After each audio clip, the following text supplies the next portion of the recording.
നമ്മൾ ഈ എക്സാം മെയിൻസിന്റെ ഒരു ഡിസ്ക്രിപ്റ്റീവ് പേപ്പർ ആണെന്ന് അറിയാം. നിങ്ങൾ മുമ്പ് ഡിസ്ക്രിപ്റ്റീവ് പേപ്പർ എഴുതി പരിചയമുണ്ടോ എന്ന് ചോദിക്കണ്ടല്ലോ. എല്ലാവരും സെമിസ്റ്ററിന് വേണ്ടിയിട്ട് ലാസ്റ്റ് ഒരു ദിവസം പഠിച്ച് എങ്ങനെയെങ്കിലുമൊക്കെ എഴുതി പാസ്സായ ആ കഥകളൊക്കെ ഉണ്ടാവും. സോ ആ രീതിയിൽ നമുക്ക് മെയിൻസിന് അപ്രോച്ച് ചെയ്യാൻ പറ്റില്ല. ആ രീതിയിൽ അപ്രോച്ച് ചെയ്തോ ആരും ഒന്നും പറയുന്നില്ല, മാർക്ക് കിട്ടില്ല എന്നേ ഉള്ളൂ. ഓക്കെ, സോ ആ രീതിയിൽ നമുക്ക് അപ്രോച്ച് ചെയ്യാൻ പറ്റില്ല എന്ന് പറയാൻ വേണ്ടിയിട്ടാണ്. Okay, so when we come to mains ഈ കാര്യങ്ങളാണ് അറിയേണ്ടത്. So what to study. See basically നമ്മൾ വാട്ട് ടു സ്റ്റഡി എന്ന് പറയുമ്പോഴത്തേക്ക് നിങ്ങൾ ഓൾറെഡി കുറെ പഠിച്ചു കഴിഞ്ഞു. മെയിൻസിന് പ്രിലിംസിന് തന്നെ നിങ്ങൾ മെയിൻസിനുള്ള കാര്യങ്ങൾ കുറെ പഠിച്ചു കഴിഞ്ഞു. ഇനി അതിന് മെയിൻസിലുള്ള സിലബസിൽ 2-3 കാര്യങ്ങൾ എക്സ്ട്രാ ഉണ്ട്, അത് മാത്രം പഠിച്ചാൽ മതി.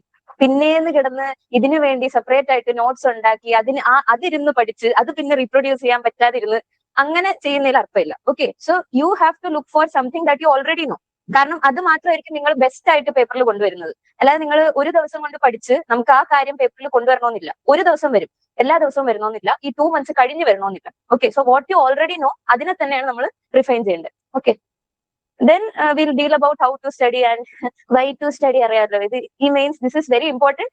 നിങ്ങളുടെ ഫൈനൽ ലിസ്റ്റിൽ ഏറ്റവും കൂടുതൽ വെയിറ്റേജ് വരുന്ന മാർക്സ് മെയിൻസിനാണ്. ഈവൻ ദോ നമ്മളിങ്ങനെ പറയാറുണ്ട് ഇന്റർവ്യൂ ലാസ്റ്റിൽ നമ്മളെ മേക്ക് ആൻഡ് ബ്രേക്ക് ചെയ്യാൻ പറ്റും എന്നൊക്കെ. ബിക്കോസ് ഇന്റർവ്യൂ സബ്ജക്റ്റീവ് ആണ് അല്ലെ. 5 പേര് 5 രീതിയിൽ ഇവാലുവേറ്റ് ചെയ്യും, 5 പേര് 5 രീതിയിൽ മാർക്ക് ഇടും, 5 രീതിയിൽ ക്വസ്റ്റ്യൻ ചോദിക്കും. ചിലർക്ക് നല്ല എളുപ്പമുള്ള ക്വസ്റ്റ്യൻ ആയിരിക്കും, ചിലർക്ക് നല്ല പാടുള്ള ക്വസ്റ്റ്യൻ ആയിരിക്കും. So it all depends. So അവിടെ ഭയങ്കര സബ്ജക്ടിവിറ്റി ആണ്. പക്ഷെ മെയിൻസിൽ എത്ര പേപ്പേഴ്സ് ഉണ്ട് അതൊക്കെ അറിയാലോ. ഓക്കെ, ആരും എഴുതിയിട്ടില്ലാത്തോണ്ട് അതുപോലും നോക്കിയിട്ടുണ്ടാവില്ല. ഓക്കെ, സോ അത്രയും പേപ്പേഴ്സ് ഉണ്ട്. ഒരു പേപ്പർ പോയാലും നിങ്ങൾക്ക് അടുത്ത പേപ്പറിൽ റിക്കവർ ചെയ്യാനുള്ള ആ ഒരു ഗ്യാപ്പ് കിട്ടുന്നുണ്ട്. ഓക്കെ, സോ അവിടെ ആ ഒരു അഡാപ്റ്റബിലിറ്റി നിങ്ങൾക്ക് കാണിക്കാൻ പറ്റും. So subjectivity is comparatively low. ഇപ്പൊ ഇന്റർവ്യൂ മാർക്സ് ബോദർ ചെയ്യാതെ നിങ്ങൾക്ക് മെയിൻസ് പ്രൂഫ് ആക്കാം. Mains you can make interview proof. Okay, അതാണ് വൈ ടു സ്റ്റഡി. ഇത് പഠിച്ചേ പറ്റും. അല്ലെങ്കിൽ നിങ്ങൾ അത്രയും വലിയ ലക്കിലും ഇന്റർവ്യൂലും ഒക്കെ ബിലീവ് ചെയ്യണം. എല്ലാം എന്റെ ഫേവറിലായിരിക്കും, ഇന്റർവ്യൂവിന് എനിക്ക് 250 മാർക്ക് കിട്ടും എന്നൊക്കെ ബിലീവ് ചെയ്യുന്നതായിരിക്കും. Okay, okay, so total 9 papers ആണ്. എല്ലാവർക്കും അറിയാമെന്ന് വിചാരിക്കുന്നു. Essay, GS1, GS2, GS3, GS4 ethics ആണ്. Optional paper 1, paper 2. പിന്നെ ഈ 2 പേപ്പേഴ്സ് അങ്ങനെ അധികം ആരും അഡ്രസ് ചെയ്യാറില്ല. English and compulsory language. ഇത് പാസ്സായാലേ ഇത് ചെക്ക് ചെയ്യുള്ളൂ. ഓക്കെ, അല്ലാതെ മാർക്ക് വരാറുണ്ട്, ബട്ട് ദീസ് ആർ ഇമ്പോർട്ടന്റ്. ഇത് ക്വാളിഫൈ ചെയ്യണം. എനിക്ക് തോന്നുന്നു മോസ്റ്റ്ലി എല്ലാവരും മലയാളം ആയിരിക്കും അല്ലേ എടുക്കുന്നത്. വേറെ ലാംഗ്വേജ് എടുക്കുന്നുണ്ടോ ആരെങ്കിലും? ഇല്ല, ഉണ്ടോ? ഹിന്ദിയാണോ? ഞാൻ ഹിന്ദി ആയിരുന്നു. അതുകൊണ്ടാ ഞാൻ അങ്ങനെ മലയാളം പഠിച്ചിട്ടില്ല, KV-യിലായിരുന്നതുകൊണ്ട്. സോ ഞാൻ എടുത്ത ലാംഗ്വേജ് ഹിന്ദിയാണ്. അപ്പോ ഈ ഹിന്ദി ലാംഗ്വേജ് ഉള്ളവർ കുറച്ച് ഡൗട്ട് ചോദിച്ചതെന്ന് വെച്ചാൽ ഹിന്ദി ഇനി എങ്ങനെ പഠിക്കും എന്നാണ്. ഒന്നും പഠിക്കേണ്ട, അറിയാന്നുള്ള ഹിന്ദി എങ്ങനെയെങ്കിലും എഴുതി വെച്ചാൽ മതി. It's just A qualifying paper, ഒരു മാർക്ക് തരും. ഓക്കെ, അപ്പൊ ഇതിന് വേണ്ടിയിട്ട് ഇതും എല്ലാം കൂടി കളയരുത്. ഓക്കെ, ജസ്റ്റ് ആ ലാംഗ്വേജ് ഇല്ല. പിന്നെ മലയാളം ഉള്ളവരും എനിക്ക് തോന്നുന്നു മോറോർലെസ് അങ്ങനെ ആയിരിക്കും. നിങ്ങൾക്ക് അറിയാന്നുള്ള മലയാളം അങ്ങ് എഴുതുക. ബേസിക്കലി ദ ഒബ്ജക്റ്റീവ് ഇസ് നിങ്ങൾക്ക് മലയാളം പറയാൻ പറ്റുമോ, നിങ്ങൾക്ക് മലയാളം എഴുതാൻ പറ്റുമോ, അത് നിങ്ങൾക്ക് ഹിന്ദി പറയാൻ പറ്റും, ഹിന്ദി എഴുതാൻ പറ്റും. That's it. അപ്പൊ അതിൽ നിങ്ങൾ ഭയങ്കര സാഹിത്യപരമായിട്ട് ആ ഒരു കാര്യമൊന്നുമില്ല. വേണമെങ്കിൽ പേജ് മൊത്തം നിറച്ച് വെച്ചാലും മതി. ഹിന്ദി ആയാലും ഒരു 4 പേജ് എസ് ആണെങ്കിൽ എന്തെങ്കിലുമൊക്കെ എഴുതി വെച്ചിട്ട് എന്തെങ്കിലുമൊക്കെ എഴുതി വെക്കാം. നമുക്ക് അറിയാന്നുള്ള Hindi. The one place where you will find it difficult is ആ ഗ്രാമർ പോർഷൻസ് വരുമ്പോഴത്തേക്ക് അവിടെ വേറെ ഒരു മാർഗവും ഇല്ല. They will ask you synonyms, opposite. ഹിന്ദിയുടെ കാര്യം കേട്ടോ, മലയാളം എനിക്കറിയില്ല. ഐ തിങ്ക് സിമിലർ ആയിട്ടുള്ള കാര്യങ്ങൾ തന്നെയാണ് അങ്ങനെ ചോദിക്കുന്നത്. സോ അത് ചോദിക്കും. അപ്പൊ അതിൽ നമുക്ക് വേറെ ഒന്നും ചെയ്യാൻ പറ്റില്ല. പക്ഷെ അറിയാവുന്ന രീതിയിൽ എഴുതുക. കോമൺലി ഈ സൂര്യന്റെ പര്യായം എന്താണ്, ഇതൊക്കെ ആയിരിക്കും ചോദിക്കുന്നത്. അപ്പൊ കോമൺ ആയിട്ടുള്ള 2-3 എണ്ണം ഓർത്ത് വെക്കാം. ഓക്കെ, ഇംഗ്ലീഷിലും വലിയ കുഴപ്പമൊന്നുമില്ല. ഇതിൽ മൊത്തം ഇംഗ്ലീഷ് ഒക്കെ എഴുതിയിട്ട് വന്നിരിക്കുകയായിരിക്കും. അപ്പൊ ഇതിന്റെ ഇംഗ്ലീഷിന് വലിയ വ്യത്യാസമൊന്നുമില്ല. പിന്നെ CSAT-ന്റെ ഇംഗ്ലീഷ് ഒന്നും അല്ല, അതുകൊണ്ട് കുഴപ്പമില്ല. ഓക്കെ, ഓക്കെ, സോ സ്ട്രക്ചർ ഞാൻ ഒന്നുകൂടി പറയാം. 20 ക്വസ്റ്റ്യൻസ് ആണ് നമുക്കുള്ളത്. ഓക്കെ, 250 മാർക്സ് ആണ് ഓരോ പേപ്പറിനും ഉള്ളത്. ആൻഡ് 3 hours ടൈമിലാണ് നമ്മൾ എഴുതേണ്ടത്. സോ ഇതില് ഈ 20 ക്വസ്റ്റ്യനിൽ we have 10 questions of 10 marks and 10 questions of 20 marks. Okay, അപ്പൊ നമ്മൾ യൂഷ്വലി നമുക്ക് കിട്ടുന്നത് ഇതിനെഴുതാൻ 2 pages ആണ്, ഇതിനെഴുതാൻ 3 pages ആണ്. ആൻഡ് നമ്മളൊരു ടൈം ഒക്കെ ഡിവൈഡ് ചെയ്തെടുത്താൽ റിയലിസ്റ്റിക്കലി ലോജിക്കലി ഈ 3 മണിക്കൂറിന് ഇതിൽ ഡിവൈഡ് ചെയ്തെടുത്താൽ you will get 7 minutes for 10 markers and you will get 11 minutes for 20 markers. Okay, so sorry 50 markers. 20 markers optional വരുമ്പോൾ നിങ്ങൾക്ക് 20 markers കൂടി ഉണ്ട്. അപ്പൊ അവിടെ നിങ്ങൾ വിചാരിക്കരുത് 20 markers ഇല്ല. ഓപ്ഷണൽ വരുമ്പോൾ it will be 20, 15, 15 or sometimes 20, 15, 10 ഇങ്ങനെ depending on the optional. So 20 markers ഉണ്ട് നിങ്ങൾക്ക് എഴുതാൻ. സോ ഓക്കെ, 15 markers ഉണ്ട്, 11 minutes ആണ്. ഇത് ജനറൽ കേസിലാണ്. അവിടെ പോകുമ്പോൾ ഈ 11ഉം 7ഉം ഒക്കെ 4ഉം 15ഉം ഇങ്ങനെയൊക്കെ ആവും. ഓക്കെ, ലാസ്റ്റ് ഇപ്പൊ എന്റെ ഒരു മെയിൻസ് എഴുതിയ ഒരു എക്സ്പീരിയൻസ് പറയുകയാണെങ്കിൽ ഞാൻ 4 മിനിറ്റിലും 3 മിനിറ്റിലും ഒക്കെ 10 മാർക്ക് എഴുതി തീർത്തിട്ടുണ്ട്. ഓക്കെ, സോ അങ്ങനെയൊക്കെ വരും. The main reason is one, you don't know the answer. ഈ ക്വസ്റ്റ്യൻ എന്താ ചോദിച്ചിരിക്കുന്നത് നിങ്ങൾക്ക് അറിയില്ല. So what will happen, naturally don't spend too much time on it. Okay, കാരണം അത് ആർക്കും അറിയത്തില്ല. അപ്പൊ നിങ്ങൾക്ക് അറിയാന്നുള്ളത് ആദ്യം നമ്മൾ നന്നായിട്ട് എഴുതുക. അറിയാന്നുള്ളത് എല്ലാവർക്കും അറിയായിരിക്കും. അപ്പൊ അവിടെ നിങ്ങൾ പെർഫോം ചെയ്തില്ലെങ്കിൽ നിങ്ങൾക്ക് മാർക്ക് കിട്ടത്തില്ല. ഓക്കെ, സോ അറിഞ്ഞൂടാത്ത ക്വസ്റ്റ്യൻ അവസാനത്തേക്ക് വെക്കോ, നിങ്ങളുടെ കംഫർട്ട് അനുസരിച്ച് നിങ്ങൾ അത് പഠിച്ചു വരുമ്പോഴത്തേക്ക് നിങ്ങൾക്ക് മനസ്സിലാവും എങ്ങനെയാണെന്ന്. സോ തീരെ അറിഞ്ഞൂടാത്ത ക്വസ്റ്റ്യൻസ് ഒക്കെ വരും ചിലപ്പോൾ, നിങ്ങൾക്ക് ഒട്ടും ഐഡിയ ഇല്ലാത്ത. അപ്പൊ അതൊക്കെ നിങ്ങൾക്ക് ലാസ്റ്റിലോട്ട് വെക്കാം, വേണമെങ്കിൽ അതിൽ ടൈം കുറച്ച് സ്പെൻഡ് ചെയ്താൽ മതി. ഓക്കെ, പിന്നെ ഇത് രാവിലെ 3 മണിക്കൂർ കഴിക്കുക, തിരിച്ചു വരിക, ഈവനിങ് പിന്നെ പോവുക, വീട്ടില് ഉറങ്ങുക, തിരിച്ചു വരിക, morning evening. This is very tiring. Okay, നിങ്ങൾക്ക് ഇപ്പോൾ ഈ ഒരു സിമുലേഷൻ ഇവിടെ കിട്ടണമെന്നില്ല. നിങ്ങൾക്ക് ആ മെയിൻസിൽ നിങ്ങൾ ഫൈനലി എഴുതാൻ പോകുമ്പോഴായിരിക്കും അത് കിട്ടുന്നത്. And it is very important. കാരണം 4ാമത്തെ പേപ്പർ ആകുമ്പോഴത്തേക്ക് കൈ ഉണ്ടോ കാലുണ്ടോ നമ്മളിങ്ങനെ നോക്കിക്കൊണ്ടിരിക്കും. എത്തിക്സ് ആകുമ്പോഴത്തേക്ക് പിന്നെ എക്സാം ഹാളിൽ മൊത്തം മൂവും വിക്സും ഇതൊക്കെയാണ് അവിടെ പരിപാടി. It's very tiring to write all these papers. നിങ്ങൾ ആ 3 hours ഫുൾ നിങ്ങളുടെ എനർജി യൂസ് ചെയ്തിട്ടാണ് അത് എഴുതുന്നത്. So it's important to maintain your energy throughout this. ഇത് കഴിഞ്ഞിട്ട് 1 week കഴിഞ്ഞിട്ടായിരിക്കും ഓപ്ഷണലൊക്കെ കിട്ടുന്നത്. അപ്പോഴത്തേക്കും പിന്നെ സെറ്റ് ആവും, ആദ്യത്തെ ആ ഒരു ഇത് കഴിയും. ഓക്കെ, ഇനി ജനറൽ ആയിട്ട് ഒരു അപ്രോച്ച് പറയുകയാണെങ്കിൽ മെയിൻസിന് വി നീഡ് പ്രിപ്പറേഷൻ. ഈ പ്രിപ്പറേഷന് നമുക്ക് ട്രെയിനിങ്ങിലോട്ട് കൊണ്ടുവരണം. We need to train ourselves. എന്നിട്ട് പിന്നെയാണ് നമ്മൾ അതിനെ എക്സിക്യൂട്ട് ചെയ്യുന്നത്. ഓക്കെ, ജനറൽ ആയിട്ട് ഒരു ഫേസ് ആദ്യം നിങ്ങൾ ചെയ്യാൻ പോകുന്നത് എന്തായാലും പ്രിപ്പറേഷൻ ആയിരിക്കും. ഓക്കെ, പിന്നെ അതിന്റെ കൂടെ സൈമിൾട്ടേനിയസ്ലി വരുന്നതാണ് അതിനെ ട്രെയിൻ ചെയ്തെടുക്കുക. പ്രിപ്പയർ മാത്രമല്ല, നിങ്ങളെ തന്നെ നിങ്ങൾ ട്രെയിൻ ചെയ്തെടുക്കണം ആ ഒരു ലൈനിൽ. ഇപ്പൊ നിങ്ങൾ ഒരു മോഡിൽ ഇരിക്കുകയാണെന്ന് വെച്ചാൽ പ്രിലിംസിന്റെ മോഡിലാണ് ഇരിക്കുന്നത് അല്ലെ. പ്രിലിംസിൽ എന്താ പ്രത്യേകത? Answer is there, you have to find it. ഇവിടെ ആൻസർ ഇല്ല, നിങ്ങളാണ് ആൻസർ എഴുതേണ്ടത്. Okay, so there is a lot of difference. പ്രിലിംസിൽ ഇറ്റ് ബിക്കംസ് ഈസി. നിങ്ങൾ ചുമ്മാ എന്താണ് അശോക ഈ ഒരു സെഞ്ചുറിയിലാണ് എന്ന് ജസ്റ്റ് ഒരു ഐഡിയ മതി, ബാക്കി എല്ലാം ക്രാക്ക് ചെയ്തോളും. അത് വെച്ച് ടൈം ലൈൻ വെച്ച് എന്തെങ്കിലും. പക്ഷെ ഇവിടെ നിങ്ങൾ അറിയണം അശോക ഏത് സെഞ്ചുറിയിലാണ്, അത് ശരിയും കൂടി ആയിരിക്കണം. തെറ്റെഴുതി വെച്ചാൽ അവിടെ പിടിക്കും. Okay, sometimes you can escape, but that's totally luck. Okay, അപ്പൊ നിങ്ങൾ ഇവിടെ ആൻസർ ക്രിയേറ്റ് ചെയ്യാണ് വേണ്ടത്, മറ്റത് നിങ്ങൾ സെർച്ച് ചെയ്യണം. സോ ആ മോഡിലോട്ട് ആവണം, to write answers, to express the answers. Okay, ഇനി പ്രിപ്പറേഷനിൽ ഞാൻ നേരത്തെ പറഞ്ഞ പോലെ a large part of your preparation is your existing knowledge. നിങ്ങൾക്ക് ഓൾറെഡി അറിയാവുന്ന കാര്യങ്ങൾ, ഓൾറെഡി അറിയാവുന്ന ഹിസ്റ്ററിയുടെ കാര്യങ്ങൾ, ഓൾറെഡി അറിയാവുന്ന ജോഗ്രഫിയുടെ കാര്യങ്ങൾ, സൊസൈറ്റിയുടെ കാര്യങ്ങൾ. സോഷ്യോളജി ഓപ്ഷൻ ഉള്ളവർ കുറെ പേര് കാണുമല്ലേ? ഉണ്ടോ? സോഷ്യോളജി ആണോ? വേറെ ആരില്ല? ആന്ത്രോപോളജി ഒരാള്. വേറെ ഏതൊക്കെയാണ്? Political science. എല്ലാവരും മേജർ PSIR ആണല്ലേ? ഓക്കെ. സോ ഓബിയസ്ലി അതിന്റെ ഭാഗമായിട്ട് നിങ്ങൾക്ക് എക്സിസ്റ്റിംഗ് ആയിട്ടുള്ള ഒരു നോളജ് ആണ്. ഇപ്പൊ PSIR ആണെങ്കിൽ GS2 കുറച്ചുകൂടി നിങ്ങൾക്ക് ഒരു ഹോൾഡ് കാണും. ഹോൾഡ് വേണം. ഓക്കെ, അപ്പൊ GS2 ഒരു ഹോൾഡ് കാണും. സോഷ്യോളജിക്കാർക്ക് സൊസൈറ്റി, സോഷ്യൽ ജസ്റ്റിസ് ഇതൊക്കെ എഴുതാൻ കുറച്ചൊരു കംഫർട്ട് ആയിരിക്കും. ആന്ത്രോപോളജിക്ക് അതിൻ്റെതായിട്ടുള്ള. Okay, so large part is your existing knowledge. പിന്നെയാണ് കണ്ടന്റ് ബിൽഡിംഗ്. ഇനി മെയിൻസ് സ്പെസിഫിക് ആയിട്ട് നിങ്ങൾ സിലബസ് അതിന് മുന്നേ ഇതാണ് മെയിൻസിന്റെ ക്വസ്റ്റ്യൻ പേപ്പർ കേട്ടോ. ഓക്കെ, ഇത്രേ ഉള്ളൂ. നിങ്ങൾ പ്രാക്ടീസ് ചെയ്യുന്ന ഷീറ്റ് വ്യത്യാസം ഉള്ളതുകൊണ്ട് ഞാൻ ഇത് കൊണ്ടുവന്നതാ. സോ ഈ ക്വസ്റ്റ്യൻ പേപ്പർ നമ്മൾ ആൻസർ ബുക്ക്ലെറ്റിൽ നിന്ന് ഡിറ്റാച്ച് ചെയ്തെടുക്കും. സോ ഇത്രേ ഉള്ളൂ സൈസ്. ഇതാണ് ആൻസർ എഴുതേണ്ട സൈസ്. ഓക്കെ, നിങ്ങൾ പ്രാക്ടീസ് ചെയ്യുന്ന ബുക്ക് വേറെ അല്ലേ? സോ അത് നമുക്ക് കുറെ എഴുതാൻ പറ്റും, പക്ഷെ ഇതിൽ അത്ര ഇല്ല. ഓക്കെ, ഇത്രേ ഉള്ളൂ സൈസ്. ഇവിടെ കാണാൻ പറ്റുന്നുണ്ടോ? ഇത്രേ ഉള്ളൂ സൈസ്. പിന്നെ അപ്പൊ എങ്ങനെയായിരിക്കും? 10 മാർക്കേഴ്സ് ആണെങ്കിൽ ഇതും ഇത്രേ കാണുള്ളൂ. 15 മാർക്കേഴ്സ് ആണെങ്കിൽ ഈ ഒരു പേജ് കൂടി കാണും. 20 മാർക്കേഴ്സ് ആണെങ്കിൽ ഒരു പേജും കൂടി കാണും. ചിലപ്പോൾ കഴിഞ്ഞ തവണ എത്തിക്സിന് സർപ്രൈസ് തന്ന പോലെ 5-6 പേജൊക്കെ കാണും 20 മാർക്കേഴ്സ്. ഇപ്പൊ പറയാൻ പറ്റത്തില്ല. ഓക്കെ, സോ ഇത്രേ ഉള്ളൂ. പേജ് ജസ്റ്റ് കാണിക്കാൻ വേണ്ടിയിട്ടാണ്. ഐ തിങ്ക് നമ്മുടെ ലെജൻഡറിയുടെ തന്നെയാന്ന് തോന്നുന്നു ഇതേ സൈസിൽ ആൻസർ റൈറ്റിംഗ് ബുക്ക്ലെറ്റ് ഉണ്ടായിരുന്നു. ഞാൻ അതിൽ പ്രാക്ടീസ് ചെയ്തിട്ടുണ്ടായിരുന്നു. അപ്പൊ ഇതേ സൈസ് ആണത്. സോ അതിൽ പ്രാക്ടീസ് ചെയ്യുകയാണെങ്കിൽ നിങ്ങൾക്ക് ഒരു ഐഡിയ കിട്ടും എത്രയാണ് ഞാൻ എഴുതേണ്ടത്, എവിടെ എത്രയാണ് വരേണ്ടത്.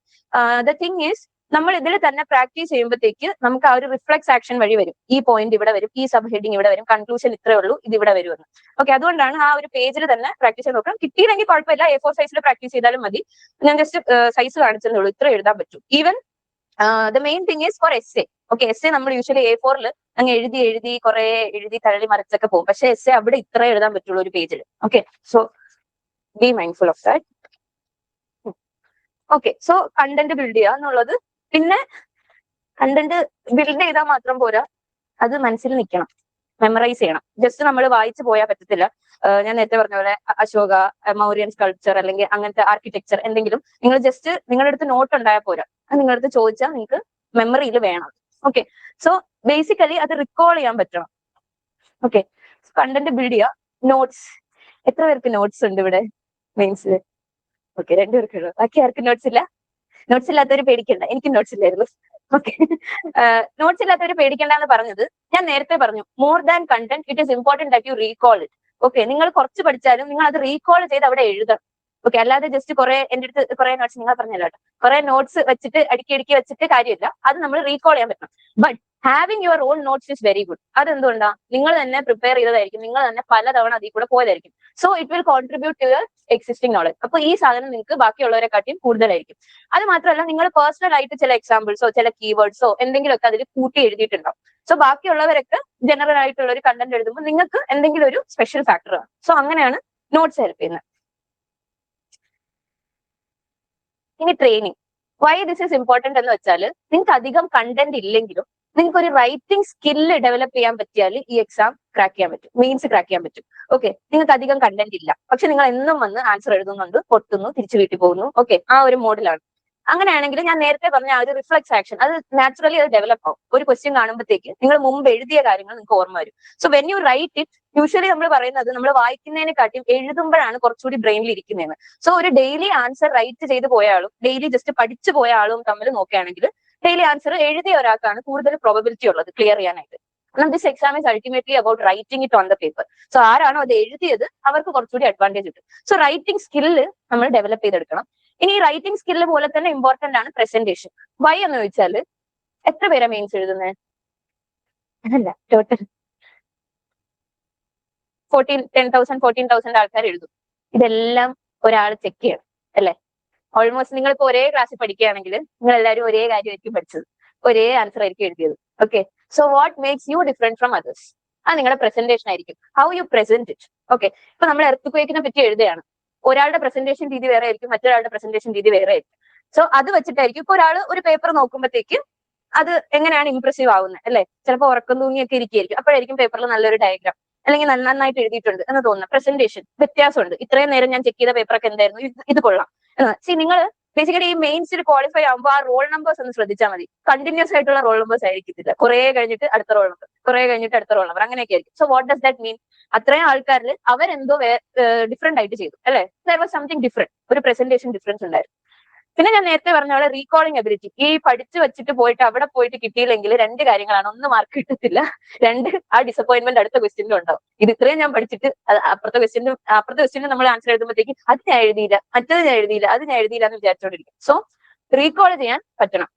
ഓക്കെ, പിന്നെ നേരത്തെ സർ പറഞ്ഞു പോലത് understanding the question. Okay, just because the question is on earthquake doesn't mean that all the content you have on earthquake you will write there. ചിലപ്പോ അതായിരിക്കില്ല ചോദിച്ചത്, ജസ്റ്റ് earthquake എന്നൊരു വേർഡ് തന്നെ ആയിരിക്കും വന്നത്. ഓക്കെ, ചിലപ്പോൾ ക്വസ്റ്റ്യൻ അതായിരിക്കത്തില്ല. So understanding the question is important. പിന്നെ important ആയിട്ടുള്ള കാര്യമാണ് സ്പീഡ്. ഞാൻ നേരത്തെ പറഞ്ഞു നമുക്ക് ലോജിക്കലി കിട്ടുന്ന ടൈം 7 മിനിറ്റും 11 മിനിറ്റ്സും ആണ് ഓരോ ക്വസ്റ്റ്യൻ ചെയ്യാൻ. ഈ 7 മിനിറ്റിൽ ക്വസ്റ്റ്യൻ വായിക്കണം, വായിച്ചിട്ട് അത് മനസ്സിലായിട്ട് പിന്നെ പോയിന്റ് വരണം, പിന്നെയാണ് നമ്മൾ എഴുതി തുടങ്ങുന്നത് അല്ലെ? അപ്പൊ മോസ്റ്റ് പ്രോബ്ലി 2-3 മിനിറ്റ്സ് ചിലപ്പോൾ മനസ്സിലായില്ലെങ്കിൽ 2-3 മിനിറ്റ് നമ്മൾ അവിടെ തന്നെ സ്റ്റക്ക് ആയിട്ടിരിക്കും. അങ്ങനത്തെ ഒരു ക്വസ്റ്റ്യൻ ഒക്കെ ഞാൻ കാണിച്ചു തരാം. ദെൻ അത് കഴിഞ്ഞിട്ട് പിന്നെ എത്ര മിനിറ്റ് ഉണ്ട്? 4 മിനിറ്റ് കൊണ്ട് 2 പേജ് എഴുതണം. ഓക്കെ, ഇതുപോലെയാണ് 11 മിനിറ്റ്സിന്റെ. അത് വിചാരിച്ചു നോക്കി, അത് ഇനിയും വലിയ ക്വസ്റ്റ്യൻ ആയിരിക്കും, 2-3 ലൈനുള്ള ക്വസ്റ്റ്യൻ ആയിരിക്കും. അത് വായിക്കണം, അത് മനസ്സിലാവണം, അത് എഴുതാൻ പറ്റണം. സോ അതിന് സ്പീഡ് ഇമ്പോർട്ടന്റ് ആണ്. Speed you will get only by writing. Okay, so but ഇതിലും ആദ്യം നിങ്ങൾ എഴുതുന്നതൊക്കെ 10 മിനിറ്റും 15 മിനിറ്റും. ആക്ച്വലി ഞാൻ ഫൈനൽ എക്സാമിനും 15 മിനിറ്റ് എഴുതിയിട്ടുണ്ട് ഏതൊരു ക്വസ്റ്റ്യൻ. ബട്ട് ആദ്യം നിങ്ങൾ ഇങ്ങനെയൊക്കെ ആയിരിക്കും എഴുതുന്നത്, നല്ല ടൈം എടുത്തൊക്കെ ആയിരിക്കും എഴുതുന്നത്. പക്ഷെ പിന്നെ പോകെ ആ സ്കില്ല് വരുമ്പോഴത്തേക്ക് നിങ്ങൾക്ക് മനസ്സിലാവും എത്രയും സമയം ഇതിന് വേണ്ട. പിന്നെ സോ അത് വരും. പക്ഷെ എന്നും പറഞ്ഞ് നമ്മൾ വേർഡ്സിൽ കോംപ്രമൈസ് ചെയ്യല്ലോ കേട്ടോ. അതായത് ഇപ്പോ വെദർ എന്നൊക്കെ എഴുതുന്നത് ആദ്യം നമ്മൾ ഇങ്ങനെയൊക്കെ ആയിരിക്കും എഴുതുന്നത്, പിന്നെ നമ്മൾ ഇങ്ങനെയൊക്കെ ആയിരിക്കും എഴുതുന്നത്. ഓക്കെ, സോ ഇത് ഇത്രയും കാണിക്കരുത്. അവസാനം നമുക്ക് ഞാൻ നേരത്തെ പറഞ്ഞല്ലോ, അറിഞ്ഞുകൂടാത്ത ക്വസ്റ്റ്യൻ ഒക്കെ ആണെങ്കിൽ അവസാനം ഇതൊക്കെ ആയിരിക്കും വരുന്നത്. പക്ഷെ അത് വിട്ടോ, പക്ഷെ നല്ല ക്വസ്റ്റ്യൻസ് നന്നായിട്ട് തന്നെ എഴുതുക. ഇത് മാക്സിമം ശ്രമിക്കാം. ഓക്കെ, പിന്നെ ക്ലാരിറ്റി വേണം. ഇത് തന്നെ ക്ലാരിറ്റി വേണം. ഓക്കെ, നിങ്ങളുടെ ആൻസർ നിങ്ങൾക്കല്ല വായിക്കാനുള്ളത്, വേറൊരാൾക്ക് വായിക്കുന്നത്. അപ്പൊ വേറൊരാൾ വായിക്കുമ്പോൾ അത് മനസ്സിലാവണം. പിന്നെ ഇതിൽ ഞാൻ ഇത് ആക്ച്വലി ഫൈനൽ ഡേയിൽ പറയാനുള്ളതാണ്. How do you start writing the paper? Okay, ഇപ്പോ നിങ്ങളിപ്പോ അധികം ആരും എഴുതിയിട്ടില്ലാത്തതുകൊണ്ട് നിങ്ങൾ പോകെ ആൻസർ റൈറ്റിംഗ് പഠിക്കുമ്പോഴത്തേക്ക് ഒരു സ്ട്രാറ്റജി ഡെവലപ്പ് ചെയ്താൽ മതി. എന്റെ ഒരു ഇതെന്ന് വെച്ചാൽ എനിക്ക് എപ്പോഴും ആദ്യം വലിയ ക്വസ്റ്റ്യൻസ് അറ്റൻഡ് ചെയ്യണമെന്നാണ്. Okay, so what I use to do, yes for this booklet, ഇത് ഒരു ക്വസ്റ്റ്യനിൽ നമുക്ക് ഈ ഒരു പേപ്പറും കാണും. അല്ലാതെ നിങ്ങൾക്ക് ഇപ്പോ നിങ്ങൾ പ്രാക്ടീസ് ചെയ്യുമ്പോഴത്തേക്ക് ഒരു question will be printed on the top and 2 pages, printed on the top 2 pages, 3 pages. Okay, നിങ്ങൾ അതിന് കൂടുതൽ ഞാൻ എഴുതി കൂടുതൽ മാർക്ക് വാങ്ങിക്കുന്നു വിചാരിക്കുന്നത് 2 പേജ് തരുള്ളൂ. ഓക്കെ, അതിൽ എഴുതണം. സോ എനിക്ക് എപ്പോഴും ഉള്ള ഒരു പേഴ്സണലി എനിക്കുള്ളതെന്ന് വെച്ചാൽ എനിക്ക് ആദ്യം വലിയ ക്വസ്റ്റ്യൻസ് അറ്റൻഡ് ചെയ്യണം. So what I use to do, ഞാൻ 15 മാർക്കേഴ്സ് ആണ് ആദ്യം എഴുതുന്നത്. ഓക്കെ, 15 മാർക്കേഴ്സിൽ തന്നെ ചിലപ്പോൾ 11ഉം 12ഉം എഴുതിയിട്ട് ചിലപ്പോൾ 19, 20 എഴുതി അങ്ങനെ വരും. അല്ലെങ്കിൽ ക്വസ്റ്റ്യൻ പേപ്പർ നോക്കിയിട്ട് കംഫർട്ടബിൾ ആയിട്ടുള്ള ക്വസ്റ്റ്യൻസ് ചിലപ്പോൾ മാർക്ക് ചെയ്ത് വെക്കും. നമ്മൾ പെട്ടെന്ന് നോക്കുമ്പോൾ എല്ലാം പഠിച്ചതൊന്നും ആയിരിക്കത്തില്ല, ചിലപ്പോൾ ആ സബ്ജക്റ്റേ ആയിരിക്കത്തില്ല. ഇത്തവണത്തെ GS1 നോക്കിയാൽ നിങ്ങൾക്ക് അറിയാം, GS3 ടോപ്പിക്സ് പോലത്തെ സാധനം GS1 ചോദിച്ചു, എത്തിക്സിന്റെ സാധനങ്ങളൊക്കെ GS1 ചോദിച്ചു, അങ്ങനെയൊക്കെ വരും. സോ നിങ്ങൾ കാണുമ്പോൾ ആദ്യം കിട്ടുന്ന ക്വസ്റ്റ്യൻസ് നിങ്ങൾക്ക് അറിയാനുള്ള ക്വസ്റ്റ്യൻസ് കോൺഫിഡന്റ് ആയിട്ട് എഴുതാം. വൈ, നിങ്ങൾ എക്സാം ആദ്യം തുടങ്ങുമ്പോഴായിരിക്കും ഫ്രഷ് ആയിട്ടിരിക്കുന്നത്. ഓക്കെ, ഫ്രഷ് ആയിട്ട് നല്ല രീതിയിൽ ഒരു മനസ്സമാധാനത്തോടെ ഇരിക്കുന്നത്. You should take advantage of that. Okay, അപ്പൊ വേണം നിങ്ങൾ നല്ല ആൻസേഴ്സ് എഴുതാം. നിങ്ങളെ കൊണ്ട് നന്നായിട്ട് എഴുതാൻ പറ്റുന്ന ആൻസേഴ്സ്. അവിടെ ആയിരിക്കും നിങ്ങൾ കൂടുതൽ ടൈം സ്പെൻഡ് ചെയ്യുന്നത്, ഹാൻഡ് റൈറ്റിംഗ് നന്നായിട്ടിരിക്കുന്നത്. സോ അങ്ങനെ എക്സിക്യൂട്ട്. അപ്പൊ ഞാൻ എങ്ങനെയാണ് തുടങ്ങിയിരുന്നത്, 15 മാർക്കേഴ്സ് ആദ്യം എഴുതിയിട്ട് ഞാൻ ലാസ്റ്റിലാണ് 10 മാർക്കേഴ്സ് എഴുതുന്നത്. ഓക്കെ, മെയിൻ തിങ് ഈസ് 15 മാർക്കേഴ്സിൽ മാർക്ക് സ്കോർ ചെയ്യാൻ കൂടുതൽ പ്രോബിലിറ്റി ഉണ്ട്. സോ അത് നന്നാക്കിയാൽ നമുക്ക് കുറച്ചുകൂടി മാർക്ക് ഇംപ്രൂവ് ആവും. But at the same time 10 മാർക്കേഴ്സിൽ മാക്സിമം നിങ്ങൾക്ക് 5 ആയിരിക്കും കിട്ടുന്നത് ഔട്ട് ഓഫ് 10. പിന്നെ ഈ 10ൽ 10ഉം കിട്ടുമെന്ന് ആരും വിചാരിക്കരുത്. ആദ്യമായിട്ട് എഴുതുന്നവരുടെ അടുത്ത് പറയാണ്, 10ൽ 10 മാർക്കൊന്നും കിട്ടത്തില്ല, 10ൽ 5ആണ് ഏറ്റവും നല്ല മാർക്ക്. അപ്പൊ നിങ്ങൾക്ക് ഇപ്പൊ പ്രാക്ടീസിൽ 2ഓ 1ഓ ഒക്കെ കിട്ടിയാലും കുഴപ്പമൊന്നുമില്ല. ഓക്കെ, 5ആണ് നിങ്ങൾക്ക് ഏറ്റവും നന്നായിട്ട് ഇഷ്ടപ്പെട്ട കിട്ടുന്നത്. ദിസ് ക്യാൻ വാരി based on the question, based on the papers. ചിലപ്പോൾ GS4 കൂടുതൽ മാർക്സ് കിട്ടാൻ ചാൻസ് ഉണ്ട്. ഓക്കെ, GS1ലും ചിലപ്പോൾ കിട്ടാം. Because GS1 is more static, objective ആയിട്ട് എല്ലാവരും പഠിച്ച കാര്യങ്ങളൊക്കെ റീപ്രൊഡ്യൂസ് ചെയ്യാനുള്ളതാണ്.